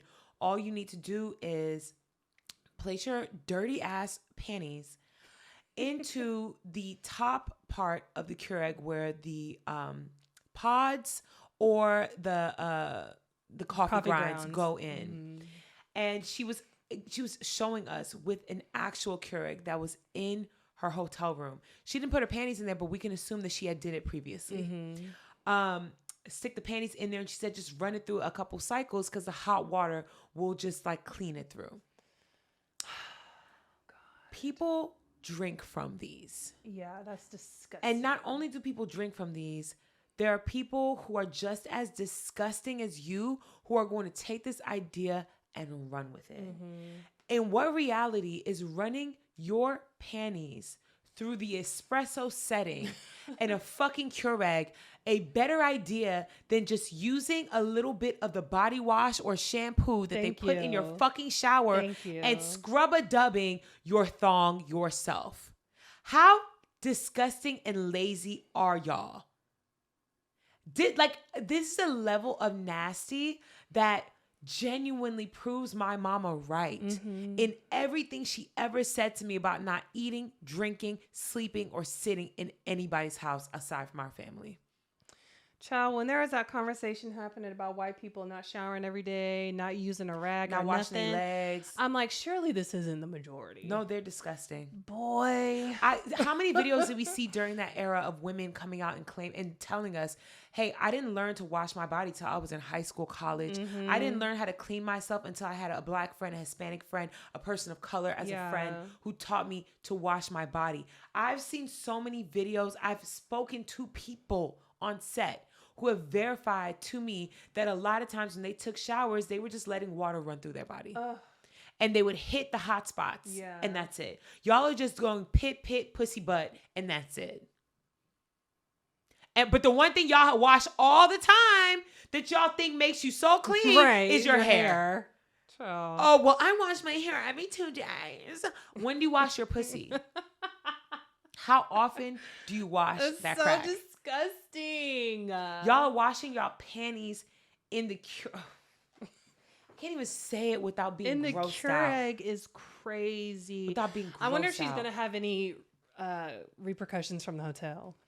No, she put out a video today. I literally checked her Oh, page. she did? Because Right I've when I been waiting pulled on the up here. follow-up. No, she was laughing about it. She was like, no, it was a joke. Like, a friend of mine told me that she did that. I never did it. Bitch, shut the You're fuck lying. up. Shut up. You're lying. You just hate that people think you're disgusting now. Literally. You knew that you thought it was fine. Yeah. The original video, there wasn't a snicker in sight. No, she was dead You were ass. dead ass. Stop playing. And the thing is, you can easily just say, oh my God, I'm so sorry. I had no idea. I wasn't raised knowing about hygiene because it's a hygiene issue. It is. I remember I saw a video on TikTok of a woman saying that she wore one pair of panties throughout her entire period because the pad is there. It's clean still. No, I'm being so serious. She was like fighting. She was like, and what if I'm wearing a pad every day, the panties are clean still. Or if I'm wearing a tampon every day and no blood gets on it, the panties are clean still. What are we arguing about? Change your fucking underwear. That's crazy. That's so crazy. What?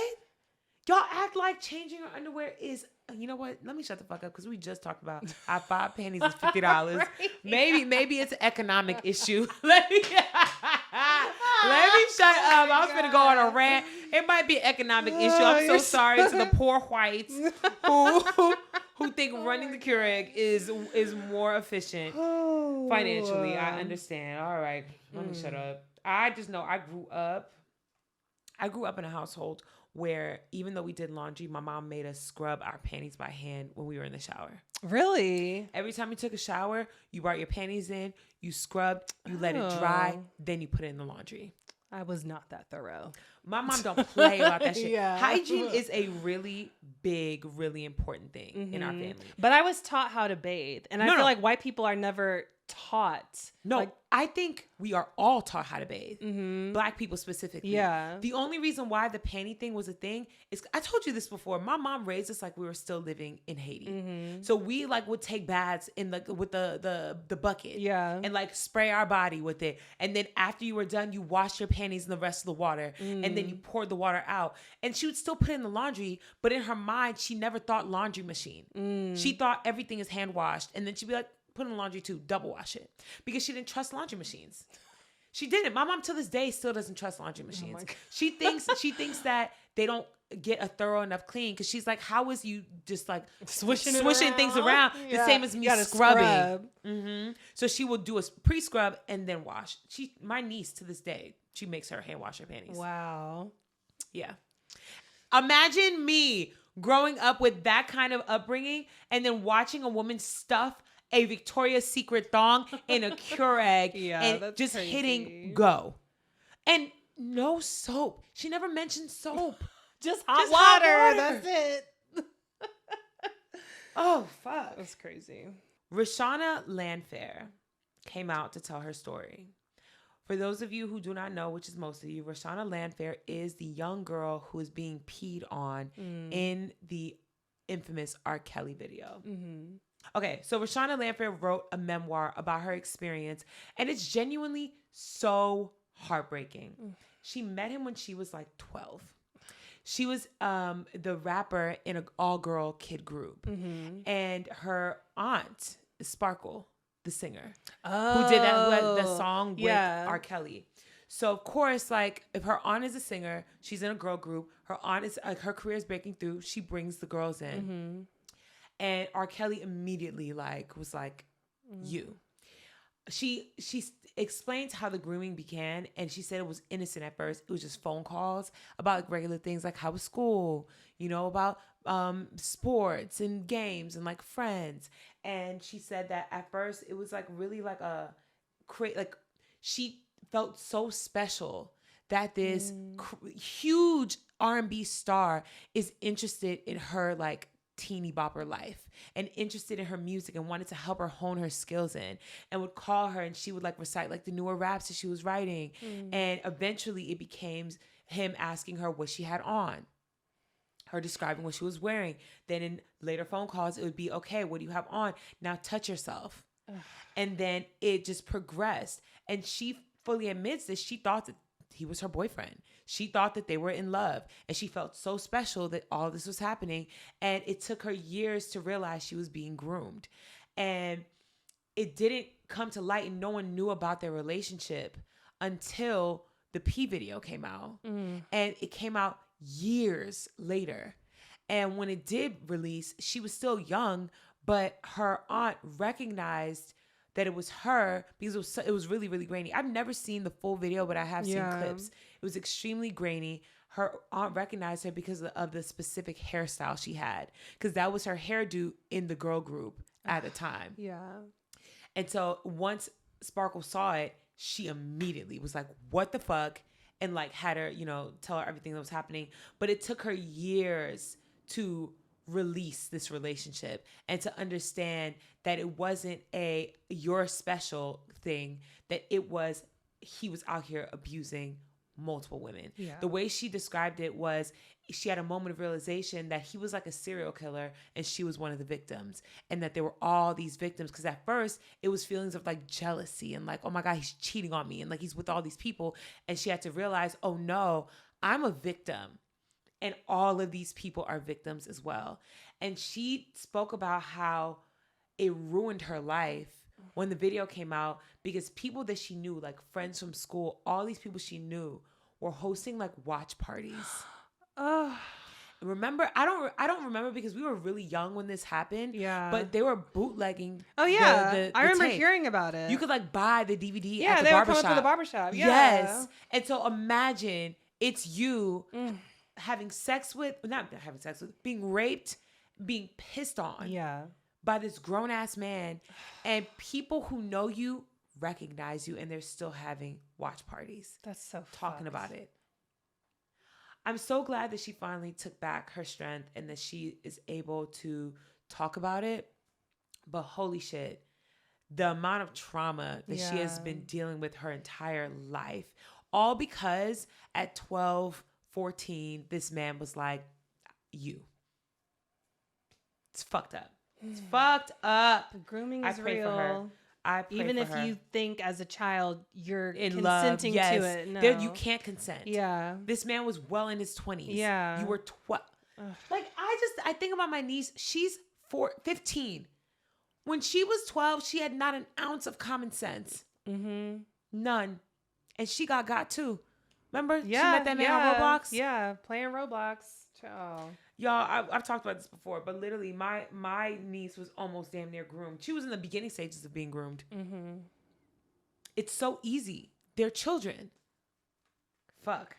Last but not least, actually, I'm going to mention one more thing. And then we'll get to the last one. Niecy Nash did an interview with her wife, Jessica Betts. Okay. And in the interview, the person asked her specifically, how do you identify? And she told a story about her daughter. Once she, told her that she was dating this woman, they were like really serious. Her daughter sat her down, made her watch this like YouTube video, documentary thing, where it explained, identities and like every part of the LGBTQIA umbrella. And at the end of it, she was like, Mom, how do you identify? Because it's important for you to know this. Gen Z's woke, they know. Right. And Niecy Nash essentially said, I identify as a Black woman and as a mother. And she was like, I am just sexual. Her wife's name is Jessica. She's like, I'm just sexual. I only care for and want her. So she basically said, I'm not a lesbian. I'm not queer. Mhm. I am just in love with her. Yeah. And that's a weird way to say that. rub me the wrong way. Yeah. And I love Niecy Nash. Yeah, I me think Niecy Nash is too. amazing.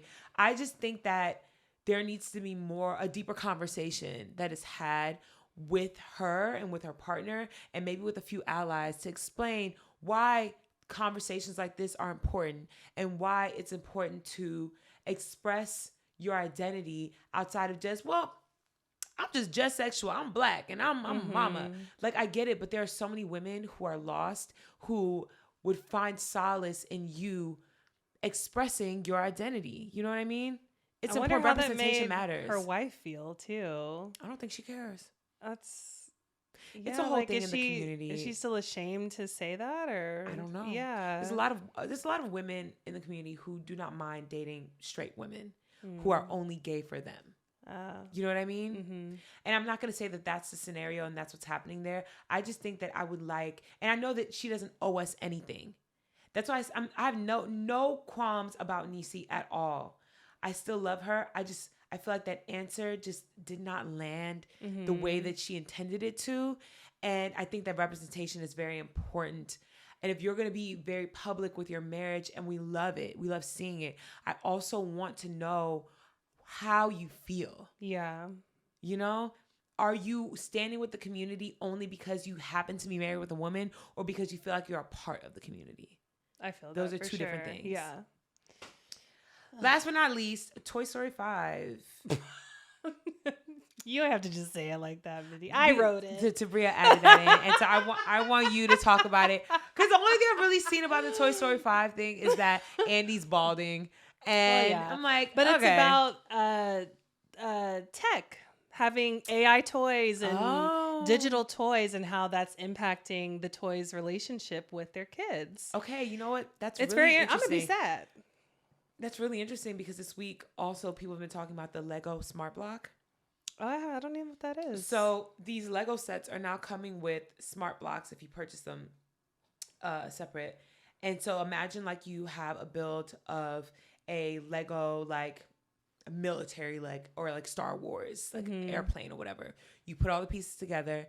When you insert the smart block, as you move it, it makes all the whoosh sounds for you, right? And people are just like, first off, there's AI technology in it, because it identifies when you're going up, down, around, and it makes the sounds.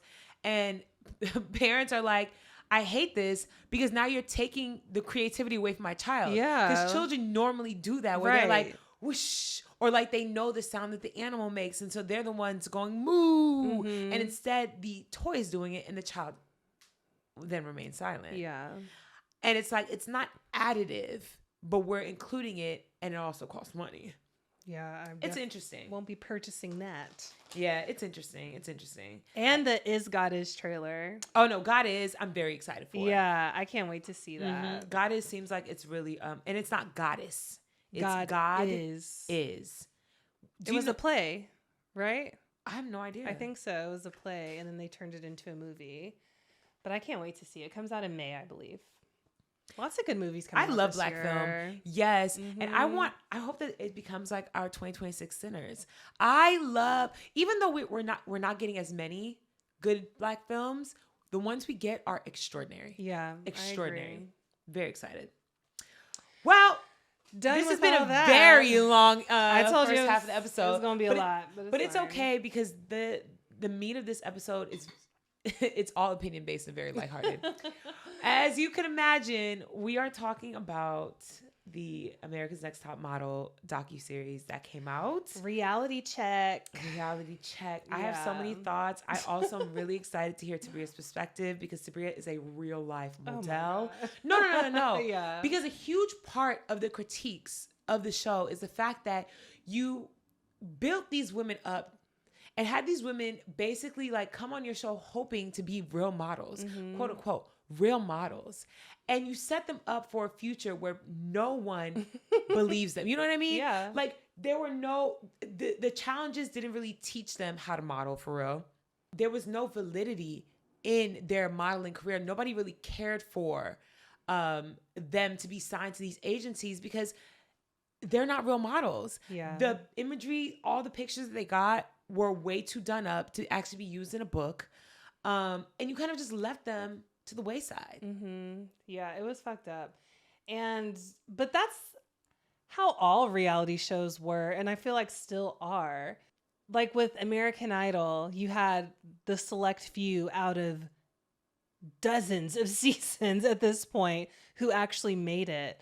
Even like The Voice and all these other, competition I think that's shows. different though. Really? Yes, because at least on those shows, we got to hear your talents and see your talents be showcased in a way that was not mocking, or in a way that wasn't like salacious. They didn't have them like singing while they ran a marathon. You know, they didn't have them singing off the edge of the fucking Eiffel Tower. Yeah, like they were actually learning from verifiable singers, real deal artists. They were performing on stages, live audio. Like they actually got to do the things. Mm-hmm. Now, the fact that all of them didn't get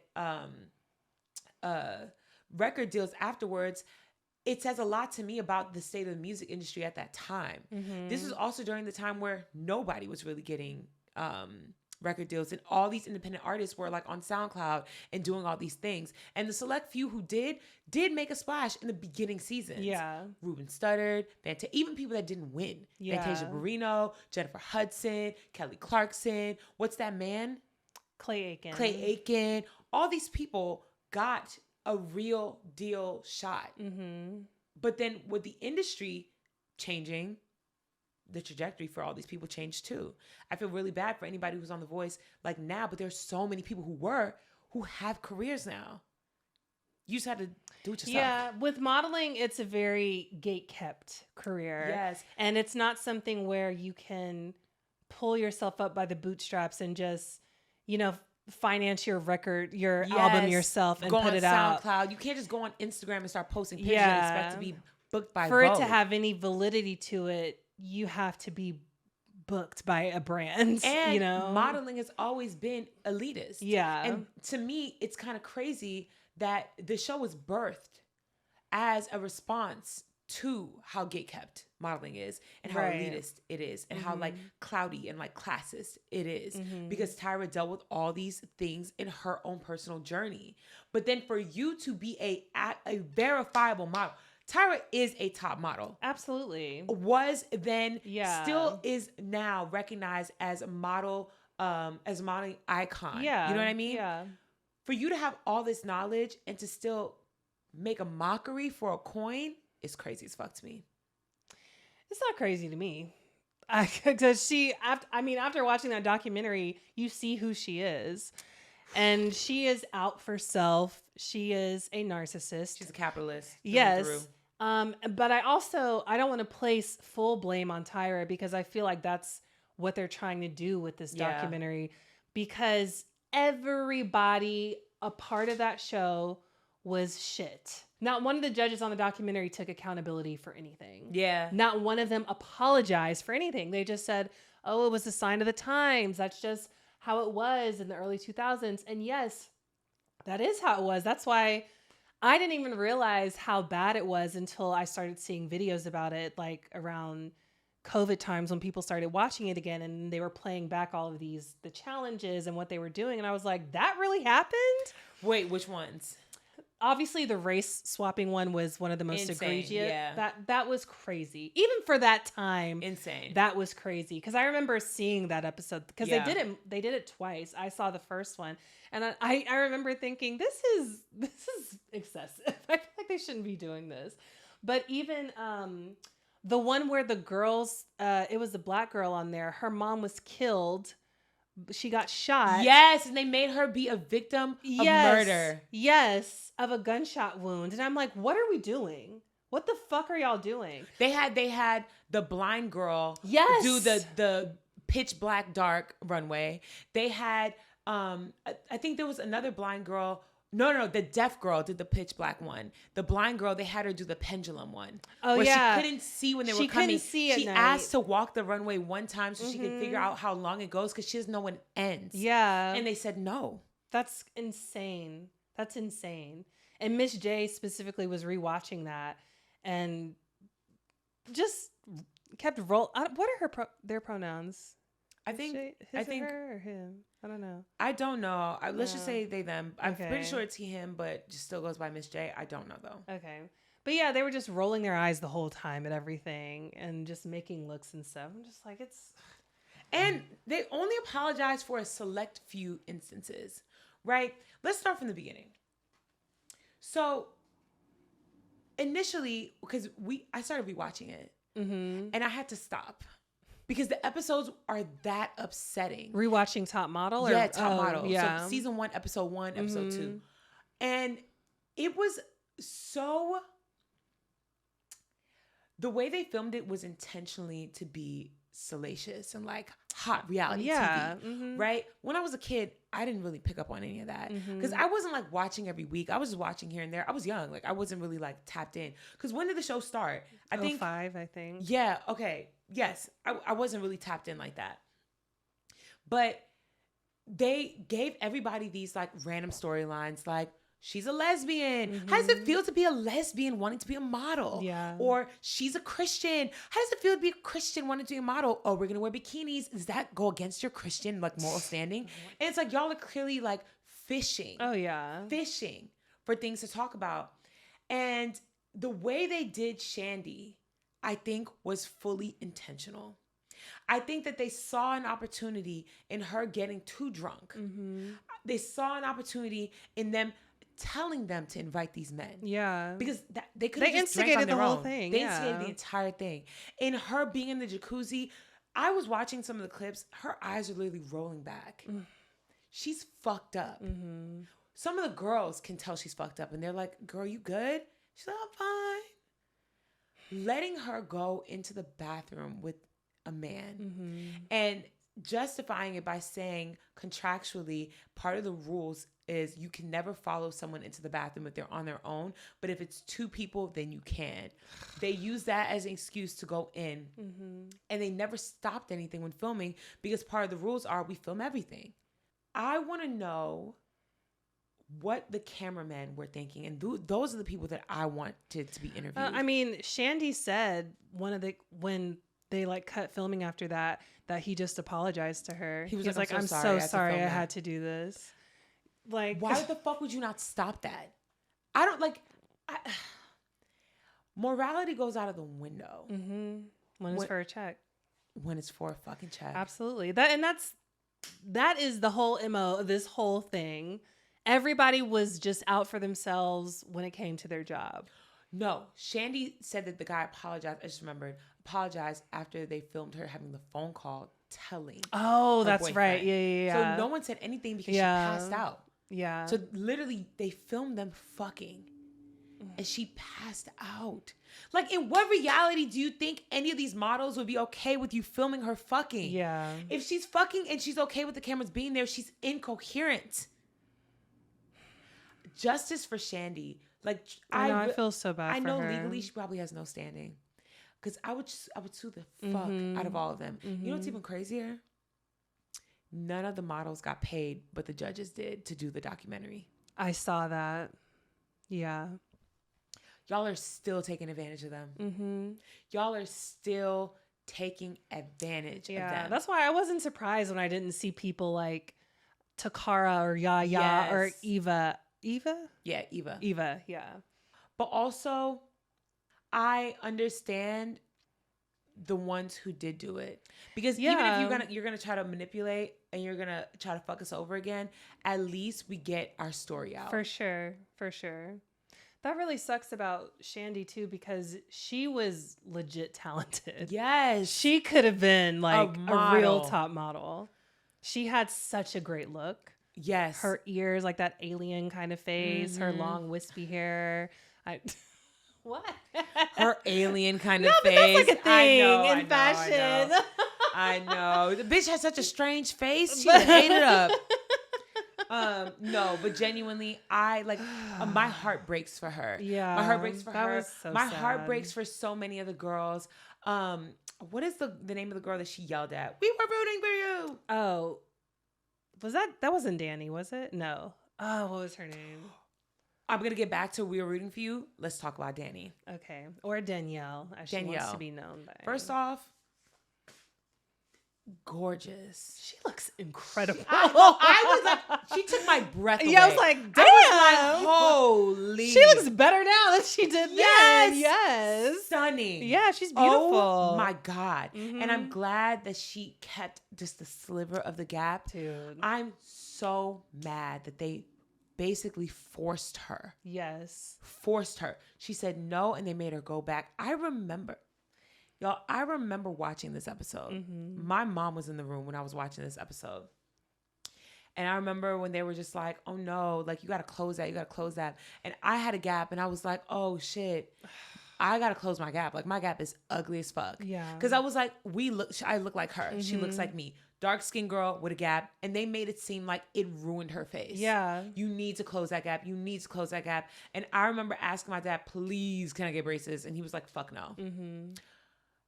They don't recognize and they don't realize how traumatizing the show was for young girls. Because I was traumatized multiple times by the show. By the gap situation. Was the girl's name Whitney, the first plus size model? The white girl, right? I think so. I think that was her name. Finding out that she was a size 8 really fucked me up. And they made it seem like, oh my God, big girls getting it. Yeah. What? No. Mid-size. I was at at most. 14. Yeah. This is not my representation when I was in high school. Being a 14 in high school makes you feel like you're a 36. No, literally. It's no wonder, like, most millennial women have an eating disorder of some sort. For sure. Because literally they primed us for that. Yes. With everything. Every kind of media.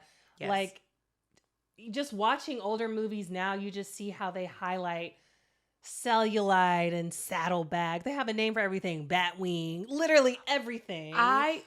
I'm now realizing that a lot of the things that I digested and felt like, oh my God, like I look like that. I need to lose weight. I'm so fat. Because in high school, I lost a lot of weight and I still felt fat as fuck. And it was things like seeing, like, remember when they used to say that Jessica Simpson was fat as fuck? Girl. Do you remember that? Yes. And finding out that Jessica Simpson was like a 6. If that. Yeah. If that. Yeah. Watching Tyra Banks, because the Tyra Banks show and America's Next Top Model ran concurrently. They were happening at the same time. Her doing that episode where people were talking about her cellulite and her being like, kiss my fat ass. And then watching that week's episode of Top Model and seeing her tell someone who's a size 4, you need to lose weight. What was that black girl, the model, that she was like digging into? She's the only person she apologized to. I can't find her name. Kenya? I think it was Kenya. Yeah, Kenya. What is she? Oh, the one where the guy was touching her leg during the photo shoot. Yes. Yes. And Kenya, her storyline was about her weight. And they kept telling her that she needs to lose weight, needs to lose weight, needs to lose weight. She was like between a 2 and a 4. But because she said that they gave her an edit one time where she was eating a bagel in the car headed to a shoot. And they edited it so that you saw her eating half the bagel where it was almost done and then eating another bagel. And then it made it seem like she ate 4 bagels in the car. And all the other girls were like, Kenny just won't stop eating. And that was her edit. Y'all, she was literally stick thin. But because she had a bit of a belly, not a bit, a normal belly, they made it seem like she was a fat girl on set. Crazy. That's so crazy. The body shaming was insane. So you stand up for yourself on your talk show, kiss my fat ass. And then on your show, you're telling this girl, you need to put down the cookies. And she's a size 2. Yeah. They were, every season they praised the girls who are a 00. Full-blown eating disorders. Remember when Miss J wrapped her hands around that girl's waist? Yes. It was like, you're a designer's dream. I measured Peach's waist. We were playing with a tape measure, and I was like, this is how you do it. You measure, this is how you take your measurements. And her belly's 21 inches. Aww. But I remember working with somebody who talked about how their waist was like 19 or 21 inches. Shut up. Yes. And I'm smaller than a toddler. Smaller than a toddler. Like, this is what y'all are aspiring to. And I guarantee that girl's waist that Miss J wrapped their hands around, I guarantee you her waist was tiny like that, because there's no way. 23. Her waist was 23 inches? When he did the thing. That's it was 23 insane. inches. So Peaches is 21. Yeah. Her waist is 2 inches wider than a 3-year-old. That's so fucking crazy. Oh my gosh. What's my waist? It's probably 46. No, it's not. I'm 36. Oh, so mine's probably like 31. Mm-hmm. Snatched. Itty bitty. I'm 10 inches wider than a toddler. That makes me feel good. Yeah, you're so close. I'm kidding. I'm kidding. So, Tabria, in understanding how the industry works and watching it back now, do you think the girls were dumb for signing up for this show? Do you think that the show had any validity at all? Or do you think that it was just a sign of the times? Because that's the excuse everyone's giving. Yeah, I don't think any of the girls were dumb for signing up for the show. Maybe once they got to season like 18. Yeah. Maybe, Yeah. But especially in those early seasons, you couldn't have known it wasn't going to do anything for your career. First 3 to 4 seasons, I forgive y'all completely. Yeah. And I feel like now we're in a very different space where social media rules all. So it just matters about how many followers you have. It doesn't matter about what you did, where you came from, how you got there. If you got the followers for it, we're going to book you. That was not the case back then whatsoever. It mattered. It was very elitist, like you said. So you had to keep up appearances, and reality TV was thought as trashy. And that spanned into acting as well. Mm-hmm. That's why it is so rare to see a reality TV star cross over to do film and TV. I think the Kardashians changed the game, because before it was worse than it is now. Like now you get side-eyed, right? Love and Hip Hop, we're not inviting you to the Grammys. You know what I mean? Like it's very hard. Cardi B did it, but it's very hard to transition. Very rare. Before the Kardashians, it was impossible. Yeah. It was impossible. You were just a joke. You were like a sideshow character if you were on a reality show. And that's why I don't understand. But I get it. This is why I think it was insidious in a way, because that was common knowledge, but Tyra kind of added that level of validity where you're like, but it's Tyra Banks. Yeah. Like, it's not going to be a sideshow. It's Tyra. Tyra was at the peak of her career. It's Tyra Banks. I think after the first few seasons, once they saw, okay, the girls aren't working. They're signed, but they're not working. She should have definitely like made some changes. She should have done some photo shoots that were actually usable. They shouldn't have been as ridiculous. Can we talk about that? Yes. Hold on. I want to go back to Danny real quick, because was she the one that Tyra apologized to? No, she's the one. No. It was Kenya. She apologized to Kenya. No, she apologized to Danny because she was like, "I'm sorry. I knew that it was not gonna." But that wasn't an apology. Danielle said that she called her. It was 13 years later. Yeah. She called her and she was like, "How could you do this to me?" And knowing that this was my actual dream. And that's when Danielle was saying that she tried her hardest to make it. And she was she got signed to an agency. She was living in a model apartment with Chanel Iman. Yeah. And this is before Chanel Iman was Chanel Iman, and she was going to a bunch of go-sees, and she never got cast. She never got called to even booked to go to the go-sees. Yeah. And Chanel asked their joint agent, "What the fuck?" And she was like, "She's reality. We have to treat her differently." Yeah. However, I'm not trying to be controversial. No, girl, please. But I think even if Danielle had not been on that show and she just got signed like out in the wild, I don't think she would have worked at that time. Even with the Gap? No, the Gap doesn't matter. It's because she's black, and she is visibly black. Because if you think about the big black models at that time, Chanel Iman, Joan Smalls, Jordan Dunn. We were in a light skin era. You're right. We were in a very light skin era, and I feel like even Slick Woods. What? I mean, dead ass. Yeah. I'm gonna cut. I'm thinking about the Gap. Okay, the Gap. It's a very specific look. Like if Every it was between time- Danielle and Slick Woods, they would have won with Slick Woods. I'm so sorry. Let me cut it out, girl. Every time I hear Slick Woods, I just think of Goldie. Have you? So recently, this week, she posted an AI photo shoot. Oh, fuck. That's. Forget. No, I'm Okay, not. I'm not chop going it. there. I'm not Jump back going to where there. you were. Okay. So you say Danielle wouldn't have worked? No, because even lately, if you think about the black models that you see, they are not necessarily ambiguous, but more, I hate to say Eurocentric leaning, but they don't Nowadays. look Black American. Nowadays. I won't say nowadays. I feel like it's gotten slightly better. Slightly better. I think nowadays we get the models that we have are very dark. Very African, yes. We don't see Black American yes, models yes, as I much as agree we with do that. with Black American or mixed race models. Yes, I agree. Mm-hmm. But also I will say too, I feel like even like the black models that we do have, they're all stunning, gorgeous, gorgeous girls. Very African or very dark with extremely Eurocentric features. Yeah. No in between. Yeah. And I was, I can't remember who I was watching, but somebody was making a commentary about what's Anuk? Is that her Yes. name? Anuk. She did a photo shoot.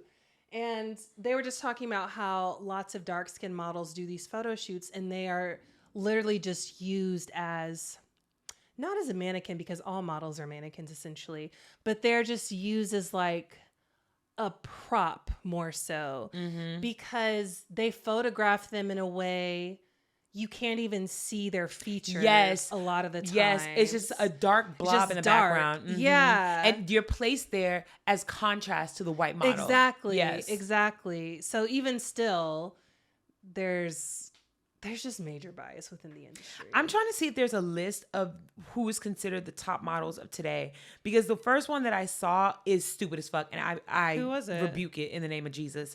Kendall Jenner, Bella Hadid, Gigi Hadid. I mean, what are we that's- talking about? That's the three I thought And of. then beneath them, it's Adut, Paloma, Amelia Gray. I don't know who that is. Yeah. And then they have like emerging talents listed. But Adut, I agree. Paloma, I agree, but not in a traditional like, oh, top model sense. More so like you are at the peak of what they allow in terms of outsiders in modeling. You know what I mean? Yeah. Like you're going to be in the cover of Vogue. You will walk a runway, but they're not booking you specifically to walk the runway. They're booking you to say Paloma's in my show. Like that. Yeah. Like she's like the most, what's the word for it? Because she's not an influencer. No. She's like she's like a socialite. Socialite. Yes. Yes. She's like a fashion socialite, a fashion elite. Yes. Yeah.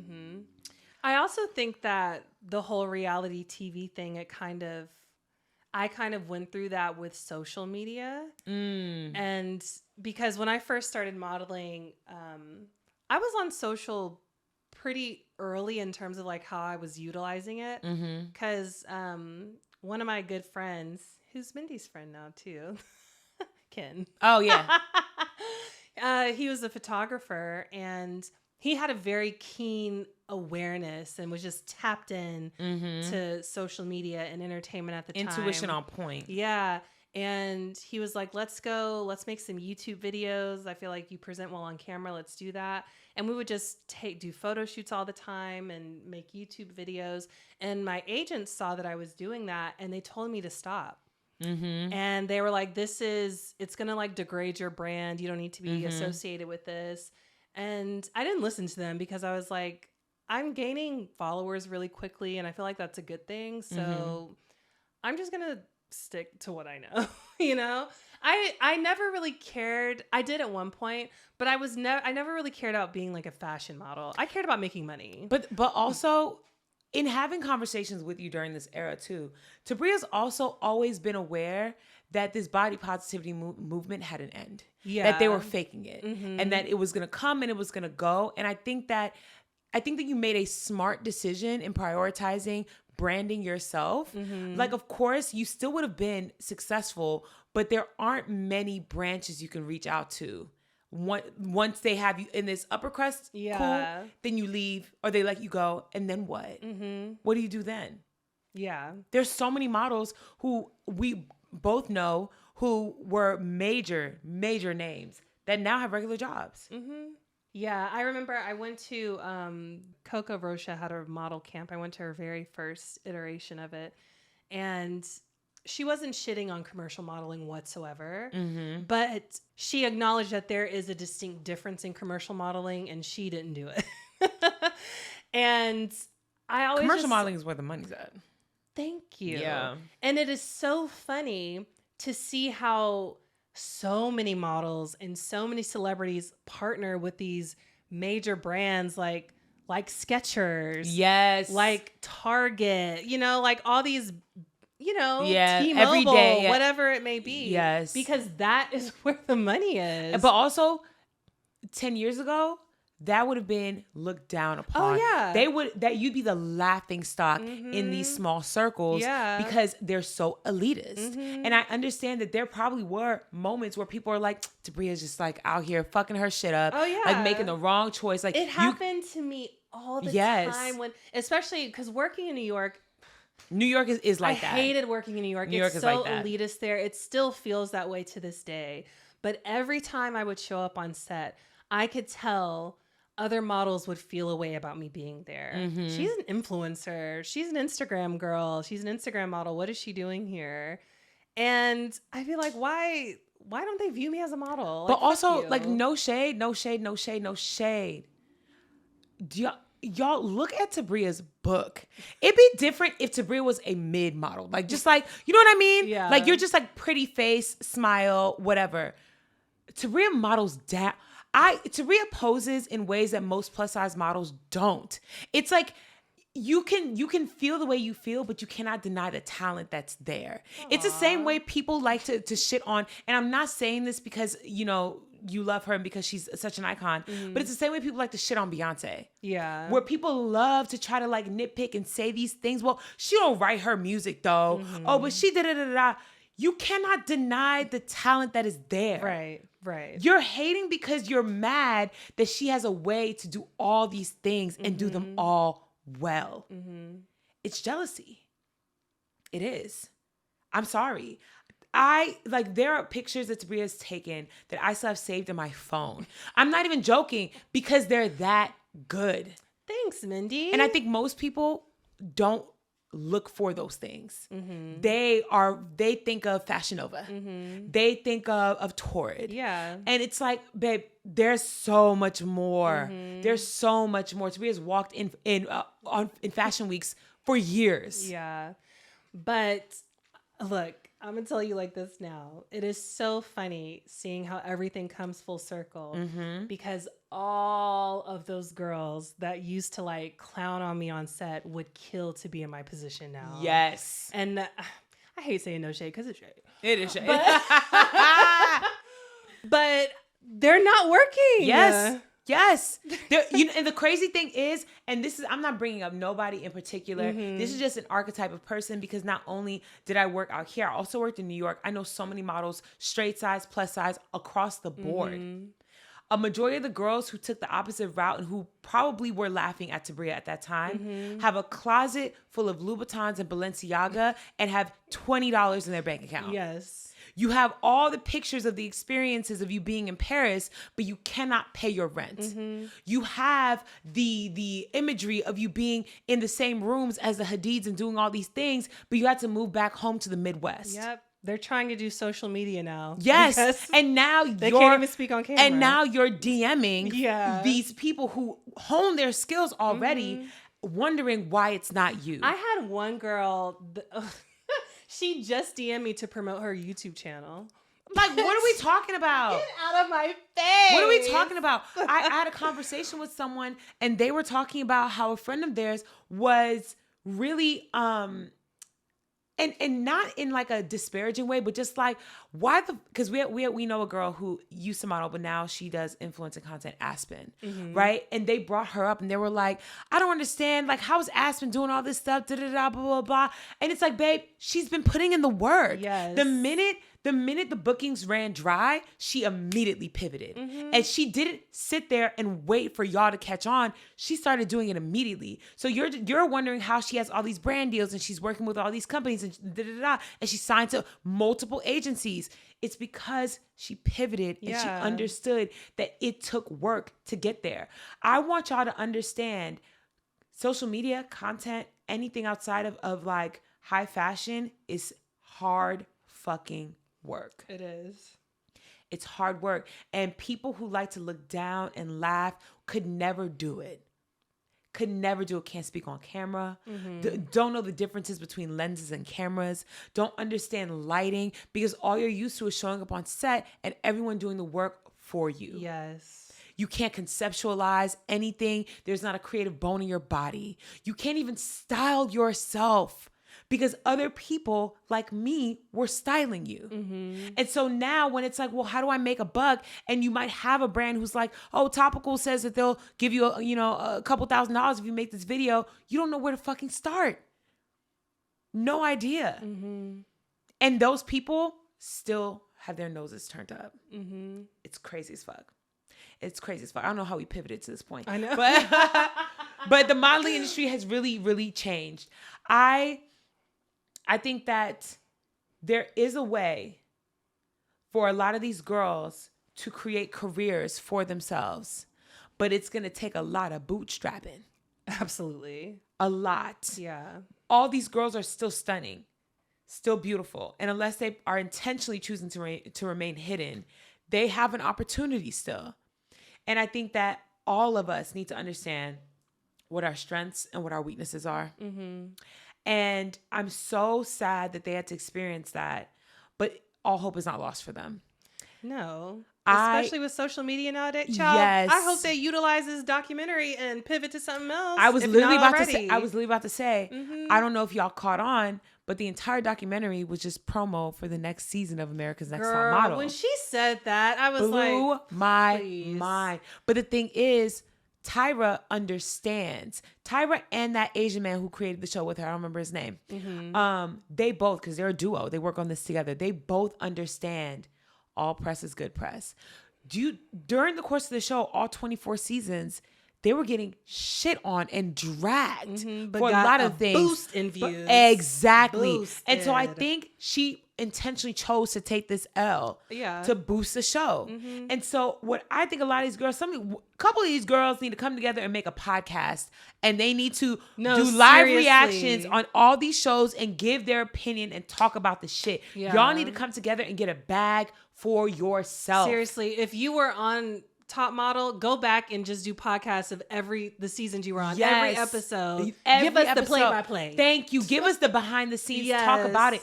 Bring these girls on every episode Yep. and let's talk about it. And even if you don't want to do that, you want to separate yourself from America's Next Top Model, the models who are on that show that broke away and actually created careers for themselves, y'all, talk about that. Give advice to these girls on how they can pivot. Give advice debunking the things that people thought they learned from this show. I remember when I was in college, we did models, we did runway shows. Yeah. And all the people that were teaching us were just reiterating what they learned from Miss J on the show. Show us what's real and what's not, because a lot of that shit, no shade, was bullshit. Right. It was bullshit. There's an avenue, there's a way. Are you going to watch the new season of America's Next Top Model? I don't want to support her. I'm going to watch the clips. Same. Yeah. Y'all tell me about it on Somebody's TikTok. going to post the whole Y'all tell me hour. about it on Right. TikTok, because I'm not finna watch, but I know everybody's going to watch. It's going to go up. It will. At least the first season 20, like the first few episodes at least. I think that a lot of the girls deserve restitution.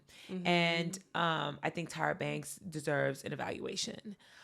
She is not okay. She's not. She's not okay. She's kooky. Yeah, she's not okay. I don't think she even knows who she is. I think that being a model at such a young age traumatized her in a specific way. And I think that she has never stopped performing.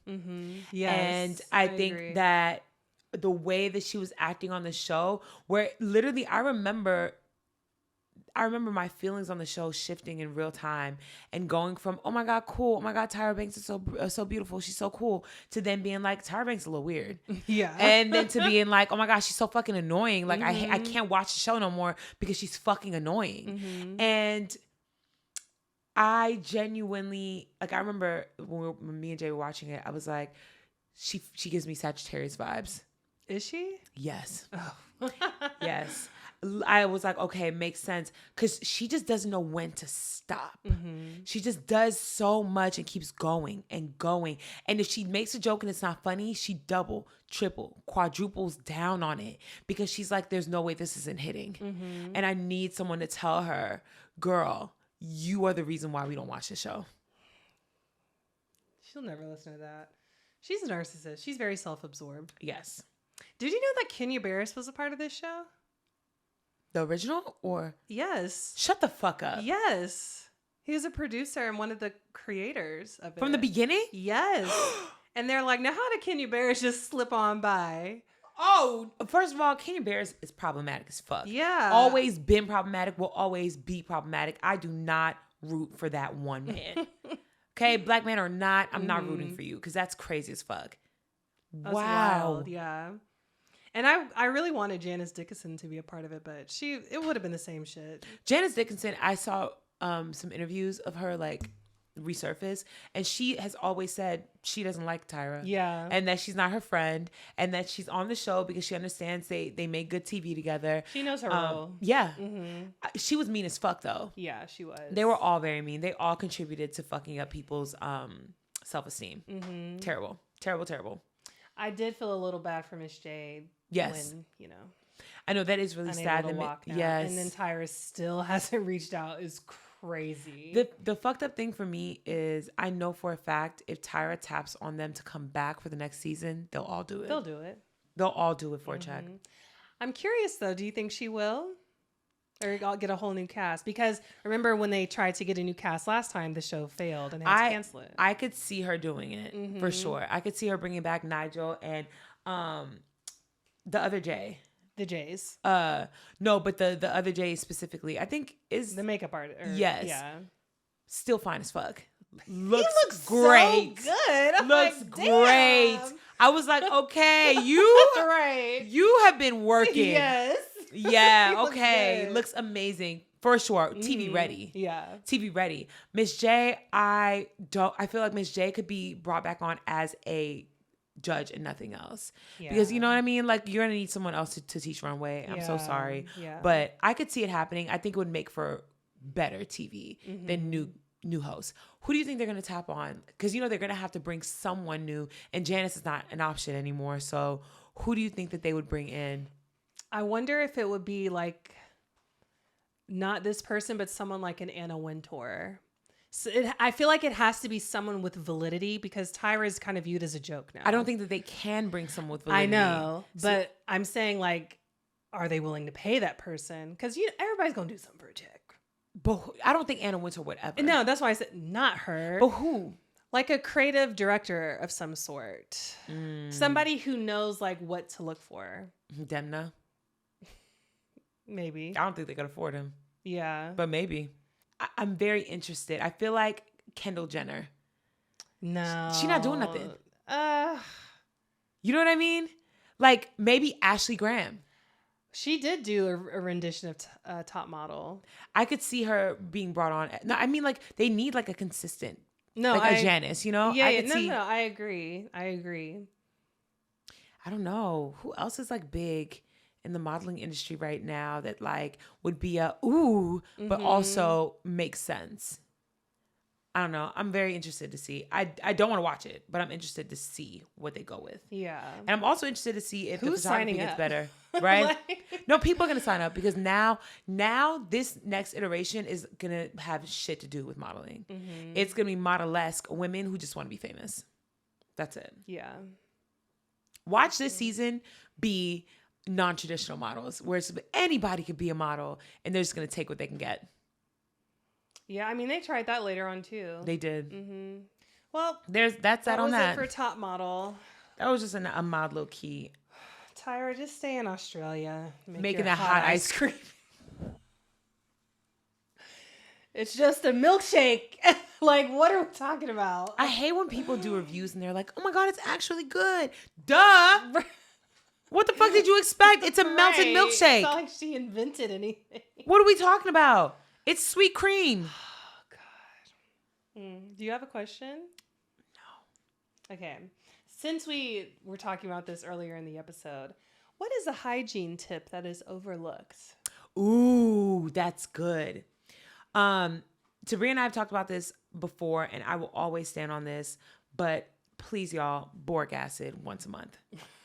Boric acid once We are huge proponents of boric acid. Yes. Also, using an African net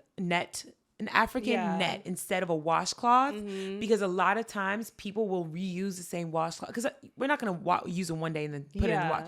Sometimes y'all reuse it a day or two too long, and now you just spreading bacteria all through your whole motherfucking face and body. Okay.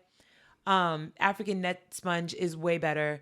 And it doesn't hold on to bacteria. You can rinse it out. It's way better. It's what I use. Another hygiene tip. I buy multiple sets of pillowcases so that I know sometimes people don't want to wash their sheets every week or whatever. If you want to stretch the sheets out to 2 weeks, make sure you change them pillowcases. Absolutely. Pillowcases for sure. Also, pivoting off your African net sponge, I use that and then the Korean body scrub.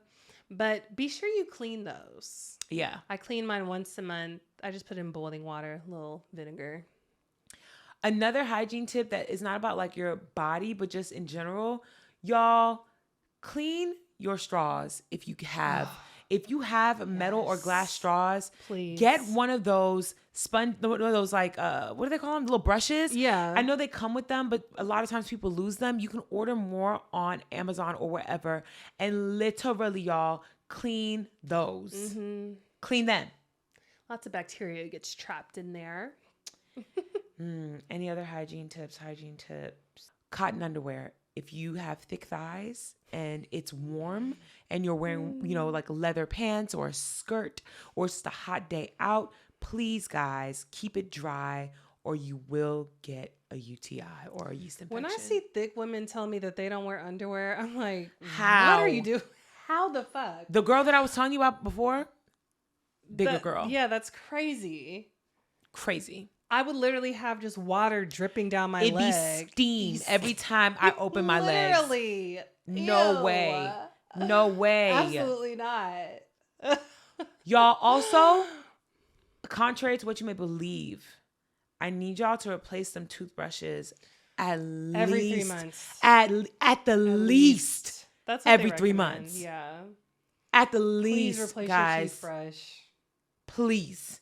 Replace your toothbrush. Replace your the sponge you use to wash your dishes. If you wash them by hand. I replace my dish sponge at least once every 2 months.